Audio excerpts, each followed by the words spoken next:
यो people, good morning, good evening, good afternoon. जो video देख रहे हैं उन सबके लिए कैसे हैं सब लोग बेटा? ओके, एक बार फिर से स्वागत है आप सबका हमारे नए लेक्चर में। गाइस, आज की क्लास में हम लोग जो है वो रिवीजन करने वाले हैं हमारे पेपर नंबर 2, जो कॉमर्स का हमारा पेपर नंबर 2 है, उसकी जो यूनिट नंबर 2 है, that is the accounting and auditing. तो ये हमारी जो यूनिट है अकाउंटिंग एंड ऑडिटिंग, तो इसका जो सेकंड जो पार्ट था, अकाउंट्स तो हम लोग पहले रिवाइज कर चुके हैं, तो इसका जो सेकंड पार्ट था दैट इज द ऑडिटिंग का। तो आज की क्लास में हम लोग पूरा का पूरा ऑडिटिंग जो है वो हम रिवाइज करने वाले हैं, ठीक है ना। तो ऑडिटिंग का जो पूरा कंटेंट है वो लगभग 97 पेजेस का जो है वो कंटेंट था, जिसके अंदर आपके सारे टॉपिक हमने कवर किए थे। टाइप ऑफ ऑडिट का टॉपिक आ गया था, ठीक है। कंपनी ऑडिट इसके अंदर आ गया था, सेफ्टी ऑडिट हो गया, एनवायरमेंटल ऑडिट हो गया, कॉस्ट ऑडिट हो गया, ठीक है। ये सब टॉपिक हमने इसके अंदर जो है वो डाल दिया था। वेरिफिकेशन हो गया, वाउचिंग हो गया, देन उसके बाद में ऑडिट रिपोर्ट हो गया, वो सब टॉपिक हमने इसमें जो है वो कर लिया था। तो जब हमने लेक्चर्स लगाए थे तो ओवरऑल मिलाकर के लगभग कोई 15-16 लेक्चर के अंदर जो है वो हमने पूरा का पूरा ऑडिट का टॉपिक जो है वो कंप्लीट किया था। अब वो जो 15-16 लेक्चर में जो हमने काम किया था, मतलब जो पूरा ऑडिट हमने कंप्लीट किया, अब उसको आज की क्लास में हम करने वाले हैं रिवाइज। एक ना कुछ बच्चों के कमेंट आए थे और बच्चे बोल रहे सर रिवीजन वीडियो जो आपकी होती है वो थोड़ी सी फास्ट होती है, आप थोड़ा सा स्लो पढ़ाइए। देखिए मैं माय डियर, मैं एक छोटी सी बात है वो क्लियर करूंगा।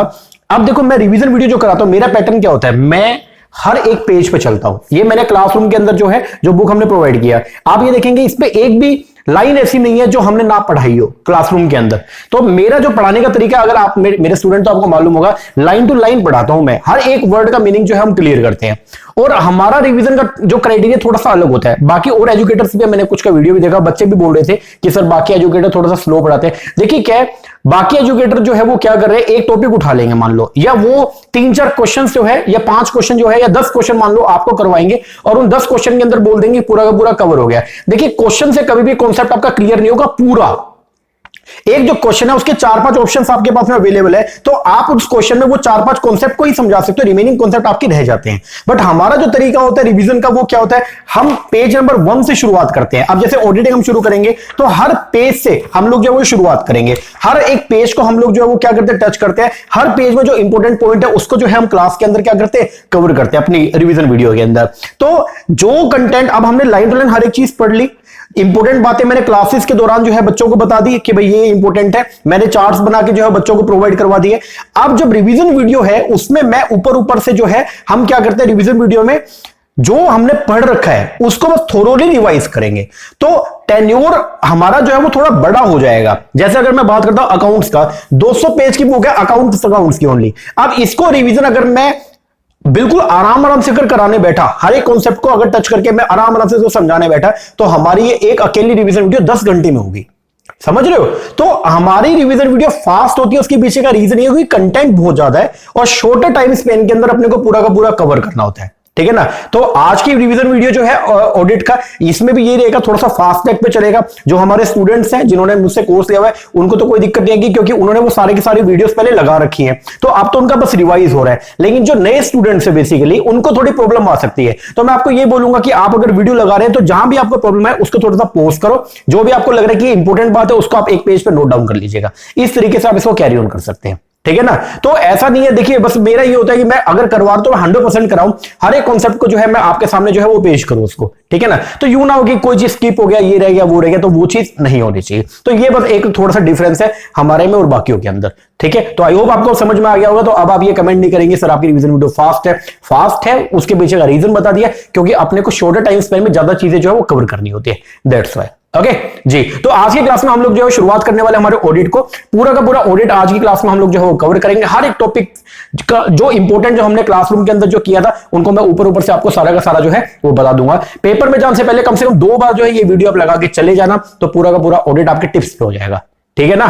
कर लोगे जी। इसके अलावा ना अपना एक यूनिट नंबर 6 जो है मैनेजमेंट का, और वो टॉपिक तो हमारे वो कवर हो गए हैं, पूरा का पूरा कॉन्सेप्ट तो हमने कर लिए थे, उसकी रिवीजन रह गई थी। तो मैनेजमेंट और ओबी की जो रिवीजन हमारी पेंडिंग है वो मैं अब आगे के 2 से 3 दिनों के अंदर वो पूरी की पूरी करवा दूंगा। तो अभी फिलहाल आप ऑडिट कीजिए, इसके बाद हम करेंगे मैनेजमेंट और फिर करेंगे हम कौन सा, ओबी, और फिर पूरा का पूरा कॉन्सेप्ट अपना जो है वो क्लियर हो जाएगा। ओके जी सर, तो आइए हम शुरुआत करते हैं हमारे ऑडिट के कॉन्सेप्ट्स को। अच्छा, लेक्चर को शुरू करने से पहले एक इंफॉर्मेशन दे दूं, अगर आप लोग जून 2023 की प्रिपरेशन कर रहे हैं या आपके कोई भी भाई बंधु अगर जून 2023 की प्रिपरेशन कर रहे हैं तो मैं बताना चाहूंगा उसके लिए हमारा ऑनलाइन बैच है जो हमने स्टार्ट कर दिया है। तो अगर आप चाहें तो हमारा ऑनलाइन बैच भी परचेज कर सकते हैं, जिसके अंदर आपको पेपर 1 पेपर 2 सबकी रिवीजन वीडियोस मिलेंगी, सबकी रेगुलर वीडियोस मिलेंगी और साथ में स्टडी मेट मिलेगा सारा का सारा हार्ड कॉपी में, और आपको साथ में मिलेंगे एमसीक्यूज भी, ठीक है ना। तो अगर आप इंटरेस्टेड है, नीचे नंबर दिया, इस पे कॉल करके या व्हाट्सएप करके आप इंक्वायरी कर सकते हैं। ओके जी, चलो अब शुरुआत करते हैं हमारी ऑडिट की रिवीजन वीडियो को। इसके अंदर अब क्या होगा, आगे जो वीडियो चलेगी तो उसमें पूरे के पूरे स्क्रीन के ऊपर जो है हम पूरा कंटेंट शो करेंगे, ठीक है, और पीछे वॉइस आती रहेगी, तो आप इसको जो है वो कीजिएगा। ओके जी सर, चलो शुरुआत करते हैं टॉपिक नंबर 1 से।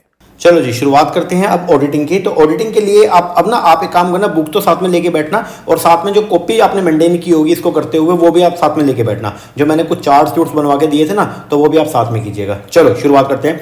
सबसे पहले वर्ड है ऑडिटिंग है क्या भाई। तो ऑडिटिंग के अंदर बेसिकली हम लोग क्या करते हैं, एग्जामिन करते हैं, हम लोग जो चेक करते हैं कंपनी के बुक्स और अकाउंट्स को, कंपनी के बुक्स और अकाउंट्स और उससे रिलेटेड जो डॉक्यूमेंट्स हैं उनकी क्या करते हैं, चेकिंग करते हैं और ये देखते हैं कि क्या कंपनी के फाइनेंशियल स्टेटमेंट जो है वो ट्रू एंड फेयर व्यू दे रहे हैं या नहीं। और ट्रू एंड फेयर व्यू का बेसिक मीनिंग जो है यहाँ पे वही है कि क्या कंपनी के जो फाइनेंशियल स्टेटमेंट है वो एक्यूरेट तरीके से बनाए गए नहीं बनाए गए, क्या वो कंप्लीटनेस उसमें है या नहीं है, और क्या वो रेगुलर बेसिस पे बनाए जा रहे हैं या नहीं बनाए जा रहे हैं। तो उसके लिए हम लोग जो है उसको बोलते हैं क्या, ऑडिटिंग। अब थोड़ा सा इसके बैकएंड पे आते हैं। ऑडिटिंग तो ठीक है, अपने को समझ में आ गया। ऑडिटिंग बेसिकली एक प्रोसेस है जिसके अंदर हम लोग एग्जामिन करते हैं किसके, कंपनी के फाइनेंशियल स्टेटमेंट्स को, और ये देखते हैं मतलब कंपनी या फिर कोई भी एंटिटी, ठीक है, चाहे सोल प्रोप्राइटर है उसकी भी ऑडिटिंग होती है, एनजीओज है उनकी भी ऑडिटिंग होती है। तो बेसिकली ऑडिटिंग के अंदर हम लोग किसी भी एक एंटिटी, चाहे वो बिजनेस एंटिटी हो चाहे वो नॉन बिजनेस एंटिटी हो, उसके फाइनेंशियल स्टेटमेंट्स होते हैं ना, उनको हम लोग क्या करते हैं, रिव्यू करते हैं, उन फाइनेंशियल स्टेटमेंट्स के उनको एग्जामिन करते हैं और ये देखते हैं कि क्या वो financial statement true and fair view present कर रहे हैं या नहीं कर रहे हैं। ओके, अब बैकएंड पे बात करते हैं। पहले ऑडिटिंग वर्ड जो वो शुरुआत कहां से हुआ, तो वो चार्ट निकाल लेना। ये पूरी मैंने समरी बताई थी आपको यहाँ पे कि ऑडिटिंग जो टर्म है वो आपकी आई थी ऑडिटर वर्ड से, और जिसका मतलब होता है टू हियर। एंशिएंट टाइम में क्या था, ग्रीस एंड रोम में अकाउंटेंट जो थे ना वो उनको अकाउंटेंट्स को अपॉइंट किया गया। वो अकाउंटेंट को ये बोला गया कि आप गवर्नमेंट की जो ट्रेजरी है, गवर्नमेंट का जो खजाना है, उसके आप रिकॉर्ड को क्या करोगे, मेंटेन करोगे, और फिर वो रिकॉर्ड जो है वो प्रोमिनेंट जज के सामने जो है वो क्या करोगे, उन अकाउंट्स को सामने रखोगे और बताया जाएगा, उस रिपोर्ट के बेस पर बताया जाएगा कि क्या जो गवर्नमेंट की ट्रेजरी है उसके जो रिकॉर्ड्स हैं क्या वो ऑथेंटिक है या नहीं है। इसके बाद अगर बात करते हैं, फर्स्ट रेवोल्यूशन हुआ 1844 के अंदर जो है, जब इंग्लैंड के अंदर कंपनी एक्ट जो है उसको क्या किया गया, बनाया गया, और फिर वहां पे क्या कर दिया, ये बोला गया कि हर कंपनी जो है वो क्या करेगी, ऑडिट करवाएगी, ठीक है। अब शुरुआत में तो ये बोला गया था कि कंपनी का ऑडिटर कौन होगा, तो कंपनीज ने जो है वो क्या किया, अपने मेंबर्स में से ही किसी पर्सन को जो है वो ऑडिटर अपॉइंट कर दिया था। लेकिन बाद में ये महसूस हुआ कि ऑडिट का काम जो पर्सन करेगा, जिसको हम क्या बोलेंगे, ऑडिटर बोलेंगे, उसको कंप्लीट नॉलेज होना चाहिए किसका, अकाउंटेंसी का। और इसको ध्यान में रखते हुए 1888 में 1888 में पहली बार इंस्टीट्यूट ऑफ सीए जो है वो सेटअप किया गया, कहां पे, इंग्लैंड में। तो इंग्लैंड के अंदर जो है इंस्टीट्यूट ऑफ सीए जो है वो क्या किया गया, सेटअप किया गया। उसके बाद इंडिया की अगर बात करते हैं तो इंडिया की हिस्ट्री यहां से जो है वो स्टार्ट हो गई थी। तो मैंने बताया इंडिया के अंदर जो है वो क्या किया गया, इंडिया में ऑडिटिंग स्टार्ट हुई 1 अप्रैल 1914 से, ठीक है, जब इंडिया के अंदर जो है वो कंपनी 1913 जो है वो आपका फोर्स में आ गया था। और फिर उस कंपनी एक्ट में ये बोल दिया कि हर कंपनी के लिए मैंडेटरी कर दिया कि हर कंपनी जो है अपने अकाउंट्स को क्या करवाएगी, ऑडिट करवाएगी। फिर वहां पे महसूस हुआ कि भाई प्रोफेशनल ऑटोनॉमी होना चाहिए। इसका मतलब जो है कि जो बंदा ऑडिटिंग करेगा वो पर्सन जो है वो प्रोफेशनल हो, ठीक है। और इसके बेस पर जो है 1 मई 1948 को जो है एक अकाउंटेंसी एक्सपर्ट कमेटी सेटअप की गई और बोला गया कि क्या एक्चुअल में प्रोफेशनल पर्संस की रिक्वायरमेंट है या नहीं है। तो फिर उस कमेटी ने अपना रिपोर्ट जो है वो पब्लिश किया और उस कमेटी की रिपोर्ट के बेस पर 4 जुलाई 1948 को जो है ICAI को सेटअप कर दिया गया। तो अपने इंडिया के अंदर ऑडिटिंग करने का जो काम है वो कौन करते हैं, ऑडिटर करता है। और ऑडिटर कौन होगा, जनरली सीए होते हैं, ये बात समझ लेना। और सीए का जो रिकॉर्ड्स है या सीए के ऊपर जो इंस्टीट्यूट है ना वो है कौन सा, ICAI, institute of chartered accountants of India. तो ये सारी बोल बचन थी आपका हिस्ट्री का। तो जितना आपको मैंने वो चार्ट बना के दिया था क्लासरूम में वो आप देख लेना एक बार के लिए, ठीक है। तो जो रेलिवेंट था मैंने आपको बता दिया। अब यहां पे आ जाइए आप, यहां पे एक होता है एसोसिएट मेंबर और एक होता है आपका फेलो मेंबर। जैसे ही कोई भी पर्सन सीए के पेपर पास करेगा तो वो बन जाएगा ACA, जिसको बोलते हैं एसोसिएट चार्टर्ड अकाउंटेंट। क्या बोलेंगे? Associate chartered accountant. और अगर मान लो वो एसीए बन गया और लगातार 5 साल से प्रैक्टिस के अंदर है, तो जैसे ही 5 साल पूरे होंगे तो उसको बोल देंगे हम लोग क्या? एफसीए। बोल तो फेलो चार्टर्ड अकाउंटेंट। तो पहले तो एसोसिएट बनेगा, एसोसिएट बनने के बाद में अगर कंटिन्यू प्रैक्टिस में कितना, एटलीस्ट 5 ईयर, 5 साल कंटिन्यू प्रैक्टिस में, तो फिर वो एसीए की जगह जो है वो क्या बन जाएगा? एफसीए बन जाएगा। ठीक है जी। अब ऑडिटिंग की जो डेफिनेशन है वो क्या बोलती है? आ जाओ जी इधर। ऑडिटिंग जो है वो क्या है? ऑडिटिंग एक सिस्टमेटिक एग्जामिनेशन है। ऑडिटिंग जो है वो क्या है? एक एग्जामिनेशन है। इसमें हम एग्जामिन करते हैं किसको? Books and records of the business को। ठीक है, एसरटेन करने के लिए या वेरीफाई करने के लिए एंड टू रिपोर्ट करने के लिए the fact regarding financial operation and the result thereof. अब ये जो डेफिनेशंस है इनको एनालाइज करके अपने को ये समझ में आया क्या कि ऑडिटिंग है क्या? ऑडिटिंग एक स्पेशल और क्रिटिकल एग्जामिनेशन है। बेसिकली ऑडिटिंग के अंदर हम लोग जो है जो कंपनी के बुक्स ऑफ अकाउंट्स है उनको क्या करते हैं? एग्जामिन करने का काम करते हैं। और ये जो ऑडिट है ये कंडक्ट की जाएगी किसके द्वारा? ऑडिट कौन करता है? ऑडिटर करेगा। और वो ऑडिटर कौन होगा? ऑडिटर एक कंपिटेंट पर्सन होगा और अनबायस्ड पर्सन होगा। कंपिटेंट का मतलब ये है कि वो कैपेबल होगा अपना काम करने में, और वो अनबायस्ड होगा। इसका मतलब ये है कि वो किसी के भी प्रभाव में आके अपना डिसीजन चेंज नहीं करेगा। वो एक अनबायस्ड होना चाहिए। और बेसिकली हम यहां पे ये बोलते हैं कि वो इंडिपेंडेंट होगा। क्या होगा? इंडिपेंडेंट। मतलब कोई भी ऐसा पर्सन कंपनी की ऑडिट नहीं करेगा जो कंपनी के ऊपर डिपेंड हो या कंपनी से किसी भी तरीके से जो है वो क्या हो? रिलेटेड हो। ठीक है जी। और वो अनबायस्ड पर्सन जो होगा वो क्या करेगा?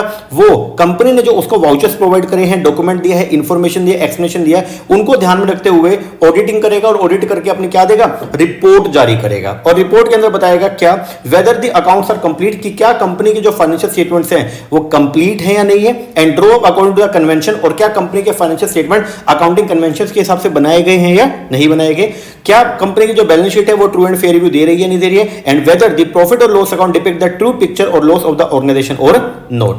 अब आएगा इंटरप्रिटेशन द डेफिनेशन। तो सबसे पहले ये है ऑर्गेनाइजेशन या इंस्टीट्यूशन। इनिशियली तो ये बोला गया सिर्फ बिजनेस ऑर्गेनाइजेशन जो है वही ऑडिट करवाएंगे, लेकिन बाद में जो है ये बोल दिया कि भाई ऑडिटिंग ऐसा नहीं कि सिर्फ बिजनेस ऑर्गेनाइजेशन करवाएंगे, इसके अलावा कोई भी ऐसी ऑर्गेनाइजेशन जो बिजनेस नहीं भी कर रही है, जो एनजीओ है, वो भी जो है वो ऑडिट करवाएंगी। फिर ऑडिट जो है वो कैसे होगी? इंडिपेंडेंट होगी एंड इंपार्शियल पर्सन करेगा। ठीक है। तीसरा, ऑडिट के अंदर हम लोग क्या करेंगे? जो कंपनी के बुक्स ऑफ अकाउंट्स है उनको हम चेक करेंगे। चौथा, हम यहां पे बेसिकली वेरीफाई करते हैं कंपनी के बुक्स ऑफ अकाउंट्स के अंदर जो है जो एसेट्स दे रखी हैं और जो लायबिलिटीज हैं, ठीक है, तो हम उनको वेरीफाई करते हैं और देखते हैं कि क्या एक्चुअल के अंदर वो एग्जिस्ट भी कर रही है नहीं कर रही है। फिर जो ऑडिटिंग होती है वो एक स्पेसिफिक पीरियड के लिए होती है। ऑडिटिंग का जो बेस होता है वो होता है वाउचर। तो कंपनी ने जब भी कोई सेल करी है, कोई भी परचेज करी है, तो उसके लिए कंपनी जो है वो कुछ बिल्स इशू करती है, तो उनको जनरली वो जो डॉक्यूमेंट होता है, जो सपोर्टिंग डॉक्यूमेंट है, उसको बोलते हैं हम लोग क्या? वाउचर। और हम लोग जो है जब भी ऑडिट करेंगे तो क्या करते हैं? उन वाउचर्स की चेकिंग करते हैं। ठीक है जी। और वाउचर के बेस पर देखते हैं कि क्या एक्चुअल में, मतलब वाउचर्स के बेस पर देखते हैं कि जो ट्रांजैक्शन को रिकॉर्ड किया गया बैलेंस शीट में या पी&एल अकाउंट में वो ऑथेंटिक है भी या नहीं है। फिर यहां पे हम क्या करते हैं? वाउचर जो है वो इंफॉर्मेशन का काम करते हैं। ऑडिटिंग जब भी करेंगे तो अकॉर्डिंग टू रूल्स करेंगे। और ऑडिटिंग जो है वो साइंस भी और साथ में जो है वो क्या है? आर्ट भी है। ठीक है जी। इसके बाद नेसेसिटी क्या हुई? ऑडिट की जरूरत क्या पड़ी? तो एक सिंपल सी बात है, देखो ऑडिट की रिक्वायरमेंट क्यों पड़ी है। अगर हम बात करते हैं कंपनी का, कंपनी के अंदर आपको मालूम है कि मैनेजमेंट जो है वो अलग होती है, मतलब काम करने वाला बंदा अलग है, और कंपनी के जो ओनर है वो क्या है? अलग है। अब पैसा तो लगा है किसी दूसरे पर्सन ने, लेकिन कंपनी को चलाने का काम किसी दूसरे पर्सन को दिया। तो इस केस में जो है ओनर के साथ में जो है वो कुछ चीट ना हो जाए। अब चीट कौन करेगा? मैनेजमेंट करेगी, क्योंकि उसके पास में सारा जो है वो क्या है? उसको वो ऑथेंटिसिटी क्या बोलते हैं? ऑथराइजेशन है उसके पास में। तो मैनेजमेंट जो है वो चीट ना करे और कंपनी के जो अफेयर्स हैं या कंपनी के जो काम है वो सही तरीके से चलते रहे, उसके लिए कंपनीज को बोल दिया कि भाई आपको ऑडिट करवाना पड़ेगा, ताकि ओनर्स को या कंपनी के जो मेंबर्स है, बेसिकली जो शेयर होल्डर्स हैं, तो उनको ट्रू एंड फेयर पिक्चर जो है वो कंपनी की पता चलती रहे। इसलिए जरूरत महसूस हुआ कि हम क्या करेंगे? ऑडिटिंग करेंगे। ठीक है जी। अब इसके बाद में है ऑडिटिंग के प्रिंसिपल की बात करें तो सिंपल सी बात है, ऑडिट जब भी करेंगे तो जो ऑडिटर होगा, ऑडिट करने वाला बंदा, वो क्या करेगा? सबसे पहले प्रिंसिपल ऑफ इंडिपेंडेंस को फॉलो करेगा। मतलब यह है कि ऑडिटिंग का काम एक ऐसे पर्सन को सौंपा जाएगा जिसका कंपनी से कोई भी नेक्सस नहीं है। दूसरा, प्रिंसिपल ऑफ ऑब्जेक्टिविटी को फॉलो करेगा, मतलब वो किसी के भी प्रभाव में आके काम नहीं करेगा, सब्जेक्टिव नहीं होगा। तीसरा, प्रिंसिपल ऑफ मेटेरियलिटी को फॉलो करेगा। जो भी मटेरियल ट्रांजैक्शंस हैं, ठीक है, जो उसको लग रहा है कि हाँ ये फ्रॉड हो सकता है, ये एरर्स, तो उनको वो क्या करेगा? रिपोर्ट करेगा। And principle of full disclosure को जो है वो क्या करेगा? फॉलो करेगा। मतलब हर एक डॉक्यूमेंट जो है जो अवेलेबल है, तो वो हर एक चीज को जो है वो क्या करेगा? अपनी ऑडिट रिपोर्ट के अंदर पेश भी करेगा। अब आएगा ऑडिट प्रोसीजर क्या होता है। ऑडिट प्रोसीजर का मतलब होता है वो सारे टास्क का मतलब यहां पे क्या हो गया? वो सारे काम which are accompany which are accomplish during the examination of the accounts. तो ऑडिट करते हुए जो जो अपने को काम करना होता है उसको बोलते हैं ऑडिट प्रोसीजर। तो audit procedure include all those task, task का मतलब वो सारे काम विच आर अकॉम्प्लिश, अकॉम्प्लिश मतलब जो अपने को क्या करना पड़ेगा, पूरा करना पड़ेगा। वो सब काम जो अपने को पूरा करने पड़ेंगे जब हम क्या करेंगे, एग्जामिनेशन करेंगे किसका, अकाउंट्स का। इसके बाद ऑडिट टेक्निक क्या होती है, ऑडिट प्रोसीजर को पूरा करने के लिए हम लोग जो है ऑडिट करने के लिए बेसिकली जिस टेक्निक का हम सहारा लेते हैं उसको बोलते हैं audit technique. While conducting an audit, audit करते हुए द टेक्निक अप्लाइड, जिस टेक्निक को हम अप्लाई करते हैं क्या करने में, एसिमुलेट करने में एविडेंसेस को in order to establish the truthfulness of the accounts, उसको बोलते हैं ऑडिट टेक्निक। तो आप क्या क्या क्या किन किन टेक्निक्स को यूज करते हो, बेसिकली आप लोग फिजिकल वेरिफिकेशन करते हो, आप फिजिकल इन्वेंट्री को चेक करते हो, आप वेरिफिकेशन करते हो अवेलेबल एविडेंस की, रिव्यू करते हो बुक कीपिंग को, एग्जामिन करते हो सोर्स डॉक्यूमेंट को, एग्जामिनेशन करते हो अकाउंट्स का, conducting inquiry, examination subsidiary accounts, ये सब जो है this all are known as the audit technique. तो ऑडिट प्रोसीजर के दौरान, ऑडिट प्रोसीजर क्या है, ऑडिट प्रोसीजर के अंदर बहुत सारे काम आते हैं जिनको हम पूरा करते हैं जब हम क्या करते हैं, एग्जामिनेशन करते हैं किसकी, अकाउंट्स की। और ऑडिट प्रोसीजर के दौरान हम जिन टेक्निक्स को इस्तेमाल करते हैं उनको बोलते हैं हम लोग क्या, ऑडिट टेक्निक। क्या बोलोगे, ऑडिट टेक्निक। आ गया। अब है जी क्वालिटी क्या क्या ऑडिटर की, तो ऑडिटर की क्वालिटी में सिंपल सा कंप्लीट, एक तो उसको जो है कंप्लीट नॉलेज होना चाहिए बुक कीपिंग एंड अकाउंटेंसी का, ठीक है जी। नॉलेज होना चाहिए नेचर बिजनेस, जिस भी बिजनेस की वो ऑडिटिंग कर रहा है, जिस भी कंपनी के फाइनेंशियल स्टेटमेंट्स की वो ऑडिट कर रहा है, तो उसका बिजनेस कैसा है, वो कंपनी कैसा काम कर रही है, उसके बारे में उसका जो है नॉलेज होना चाहिए। नॉलेज होना चाहिए अलग अलग एक्ट का, उनके क्या प्रोविजंस हैं, क्या क्या उनके रेगुलेटरी रिक्वायरमेंट्स है, उसके बारे में नॉलेज होना चाहिए। एक्सपर्ट होना चाहिए in the work of accounting, impartial और ऑनेस्ट होना चाहिए, इंडस्ट्रियस होना चाहिए, मेहनती होना चाहिए, विजिलेंट, बहुत ही सावधानी से काम करो और क्लेवर होना चाहिए। इसके बाद प्रैक्टिकल अप्रोच जो है वो क्या करेगा, फॉलो करेगा। इंडिपेंडेंट और फीयरलेस हो, मतलब उसका कंपनी से नेक्सस नहीं होना चाहिए। सीक्रेसी को भी मेंटेन करेगा। जब आप किसी भी कंपनी के फाइनेंशियल स्टेटमेंट्स को क्या करते हो, ऑडिट करते हो, तो आपको बहुत सारी ऐसी बातें पता चलती है जो आम जनता को पता नहीं होती है। तो जो बातें आपको पता चली आप आम जनता के अंदर उसको डिस्क्लोज नहीं करोगे। नो ड्यूली सस्पिशियस, बेफालतू में आप सस्पिशियस नेचर के नहीं बनोगे। आप हमेशा यही मानोगे कंपनी ने जो फाइनेंशियल स्टेटमेंट दिए हैं वो लगभग ठीक है, बस अब आपको उनको चेकिंग ही करना है। एंड एबिलिटी होना चाहिए आपके अंदर एक्सप्रेस करने का हिमसेल्फ क्लियरली एंड इन्फेंशियलिटी। इसका मतलब ये है कि आपके अंदर आप एबल होने चाहिए, आप में कैपेबिलिटी होनी चाहिए कि आप कंपनी की जो फाइनेंशियल स्टेटमेंट्स हैं उनको ऑडिट करके जब आप क्या करोगे, ऑडिट रिपोर्ट पेश करोगे, तो उस ऑडिट रिपोर्ट को आप बढ़िया तरीके से जो है वो पेश कर पाओ। तो आप उसमें क्या होना चाहिए, एबल होना चाहिए। आप टाइप ऑफ ऑडिटर के बारे में बता रखे हैं यहाँ पे। बेसिकली टाइप ऑफ ऑडिटर जो है वो 3 तरह से है।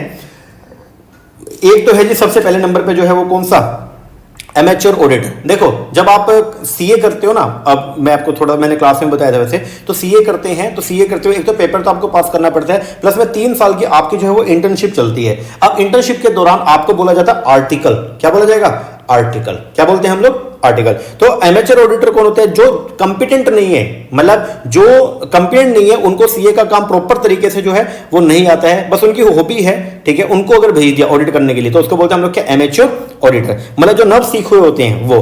प्रोफेशनल ऑडिटर कौन है, जैसे जो सीए हो गया इन प्रैक्टिस के अंदर, उसको बोलेंगे प्रोफेशनल ऑडिटर। और एक होता है गवर्नमेंट ऑडिटर। अब ये बात ध्यान रखना, गवर्नमेंट की ऑडिट का जो जिम्मा है वो ऐसा नहीं है कि किसी भी पर्सन को दे देंगे।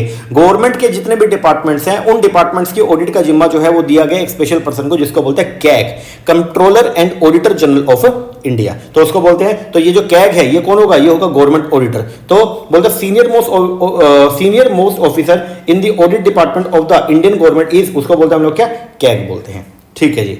इसके बाद आएगा जी आपका ऑडिट प्रोसेस। ऑडिट प्रोसेस के अंदर बेसिकली आएगा सीक्वेंस ऑफ एक्टिविटी। जब आप ऑडिट करेंगे तो क्या सीक्वेंस ऑफ एक्टिविटी को आप लोग जो है वो फॉलो करते हो, ठीक है, मतलब आपने क्या करना है, आपके पास में जो है वो क्या आ गया, किसी भी कंपनी के फाइनेंशियल स्टेटमेंट आ गए। इस फाइनेंशियल स्टेटमेंट को आपने जो है वो क्या करना है, ऑडिट करना है, और ऑडिट करने के बाद इसके ऊपर क्या देना है, अपना ऑडिट की रिपोर्ट देनी है। अब ये सब एक्टिविटी को पूरा करने में आप किन किन स्टेप्स को फॉलो करते हो। सबसे पहले आएगा प्रिलिमिनरी। इसके अंदर आप क्लाइंट के साथ में जो है वो क्या करोगे, डिस्कशन करोगे, डिटरमाइन करोगे स्कोप ऑडिट वर्क की, आप जो है आप क्या प्रोवाइड करोगे अपने क्लाइंट को। दूसरा ऑडिट प्लानिंग करेंगे। इसके अंदर आप फॉर्मुलेट करोगे अपना ऑडिट प्लान। आप यहां पे ये देखोगे कि आप क्या क्या काम करने वाले हो जब आप फाइनेंशियल स्टेटमेंट्स को ऑडिट करोगे।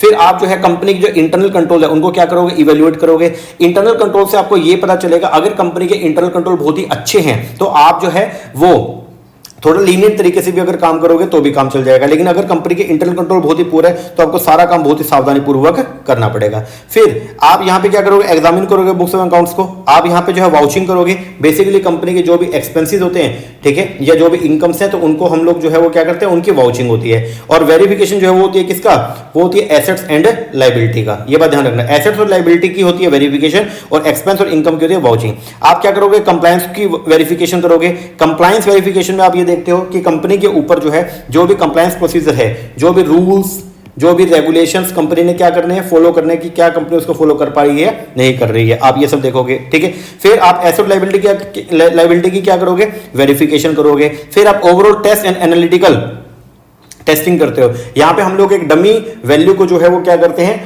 कंपनी के फाइनेंशियल रिकॉर्ड्स के अंदर ऐड कर देते हैं और ये देखते हैं कि क्या एक्चुअल के अंदर जो रिजल्ट निकल के आ रहा है वो सही आ रहा है या नहीं। और लास्ट में आप फाइनेंशियल स्टेटमेंट की क्या करोगे, स्क्रूटनी भी करोगे। और स्क्रूटनी करने के बाद इंश्योर करोगे कि क्या कंपनी के फाइनेंशियल स्टेटमेंट को बनाते हुए अकाउंटिंग स्टैंडर्ड्स को या लीगल रिक्वायरमेंट्स जो भी है कंपनी की, उनको फॉलो किया गया या नहीं किया गया। और उसके बेस पर आप जो है वो क्या कर दोगे, अपना ऑडिट रिपोर्ट पेश कर दोगे। इसके बाद आएगा जी इंटरनल कंट्रोल। जब भी आप ऑडिटिंग करने जाओगे तो सबसे पहले आप लोग चेक करते हो कि कंपनी के इंटरनल कंट्रोल कैसे हैं। अब इंटरनल कंट्रोल को जो है डिफाइन किया गया एसए का मतलब जो है वो है स्टैंडर्ड ऑफ ऑडिट। अकाउंटिंग के जो स्टैंडर्ड्स होते हैं, जब आप फाइनेंशियल स्टेटमेंट बनाते हो तो आप अकाउंटिंग स्टैंडर्ड्स को फॉलो करते हो, और जब आप ऑडिटिंग करते हो तो वहां पे आप एसए को फॉलो करते हो। एसए का मतलब होता है स्टैंडर्ड्स, क्या बोलते हैं, स्टैंडर्ड्स ऑफ ऑडिटिंग, ठीक है ना जी सर। तो ऐसे 315 जो है वो डिफाइन करता है इंटरनल कंट्रोल को, और ये बोलता है इंटरनल कंट्रोल जो है वो क्या एक प्रोसेस है जिसको डिजाइन किया, इंप्लीमेंट किया, मेंटेन किया किसने, कंपनी के मैनेजमेंट ने, या टीसीडब्ल्यूजी। टीसीडब्ल्यूजी कौन होता है, दोस्त चार्ज वे मैनेजमेंट, जिनको जिम्मा दिया गया क्या करने का, मैनेजमेंट का काम करने का। और ये जो इंटरनल कंट्रोल है ये एक प्रोसेस है जिसको डिजाइन किया मैनेजमेंट ने।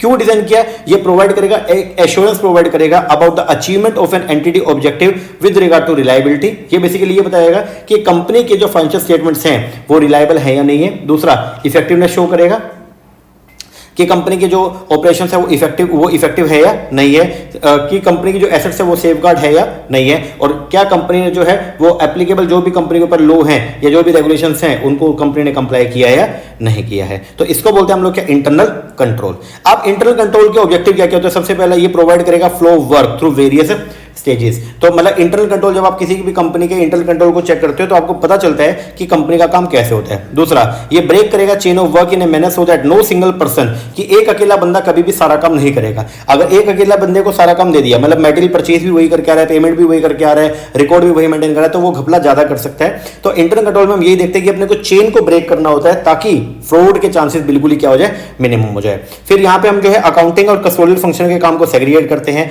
हम सिक्योर करते हैं proper documentation at estate, specify करते हैं authority to enter into various transaction and for every action connected therewith, record करते हैं ट्रांजैक्शंस को in the books of accounts correctly. ये देखा जाता है क्या कंपनी की एसेट सेफगार्ड है या नहीं है, उनको सेफगार्ड करने के लिए इंटरनल कंट्रोल को मेंटेन किया जाता है। Lower the chance of occurrence of error and fraud जो है वो अराइज ना हो, उनके लिए इंटरनल कंट्रोल मेंटेन करते हैं। एक हर पर्सन की जो रिस्पॉन्सिबिलिटी है उनको फिक्स करने के लिए इंटरनल कंट्रोल किया जाता है। Build up a system to locate the deviation and departure from the prescribe procedure, जो प्रिस्क्राइब प्रोसीजर था उसके लिए पहले से जो है आपको बताया गया था भाई ये काम इस तरीके से होगा, तो उसके लिए इंटरनल कंट्रोल हमने मेंटेन कर दिया। अब फिर हम ये देखते हैं कि क्या आपने वो काम उसी तरीके से किया या नहीं किया, डेविएट तो नहीं हुए हैं। हम यहाँ पे जो रिस्पॉन्सिबिलिटी में कई बार कन्फ्लिक्शन आता है तो उसको दूर करने के लिए इंटरनल कंट्रोल को मेंटेन करते हैं। हम यहाँ पे इवोल्व करते हैं स्टैंडर्डाइज रिकॉर्ड्स को। तो ये सब एक्टिविटीज है, इन ये सब ऑब्जेक्टिव को पूरा करने के लिए कंपनी इंटरनल कंट्रोल्स जो है उनको क्या करती है जी, मेंटेन करके चलती है, ठीक है ना। अब फीचर क्या है इंटरनल कंट्रोल सिस्टम का, सबसे पहला प्रॉपर ऑर्गेनाइजेशन स्ट्रक्चर। एक अच्छा इंटरनल कंट्रोल सिस्टम जो है ना वो क्या करेगा, सेग्रीगेशन करेगा ड्यूटीज का। वो बताएगा कि हर पर्सन की जो है वो क्या ड्यूटी है, मतलब हर पर्सन का काम कितना है, तो एडवांस के अंदर जो है वो बता दिया जाएगा। तो यहां पे प्रॉपर ऑर्गेनाइजेशन स्ट्रक्चर जो है वो क्या किया जाता है, मेंटेन किया जाता है। क्या किया जाएगा, मेंटेन। दूसरे नंबर पे जो है वो आएगा क्या, scheme of authorization and procedure. एक अच्छा इंटरनल कंट्रोल सिस्टम जो है वो होगा जो प्रॉपर ऑथराइजेशन प्रोसीजर को क्या करेगा जी, डिफाइन करेगा। यहां पे बताया जाएगा कि हर ट्रांजैक्शन जो है क्या वो कंपिटेंट ऑफिशियल ने जो है उसको ऑथराइज किया या नहीं किया, क्या हर ट्रांजैक्शन जो है वो प्रॉपर्ली बुक्स के अंदर अकाउंटेड की गई है या नहीं की गई है। फिर है internal check. Internal check basically क्या होता है, जो अकाउंटिंग प्रोसीजर है should be design in such a manner कि कोई भी एक अकेला बंदा जो है वो पूरा का पूरा ऑपरेशंस को जो है वो कैरी आउट नहीं करेगा। तो हम क्या लगाएंगे, चेक लगाएंगे। एक the system should institute A prompt and independent verification of an individual work by prescribing cross check and cross reconciliation as part of the operating procedure itself and also provide for complementary allocation of a duty। तो हम यहाँ पे internal check जो है वो क्या करेंगे, time to time पे लगाएंगे और देखेंगे कि एक अकेला पर्सन ही सारा काम तो नहीं कर रहा, और अगर वो कर रहा है तो हम ये देखेंगे कि क्या वो घपला तो नहीं कर रहा है। फिर सुटेबल पर्सनल, हम यहाँ पे देखेंगे कि इंटरनल कंट्रोल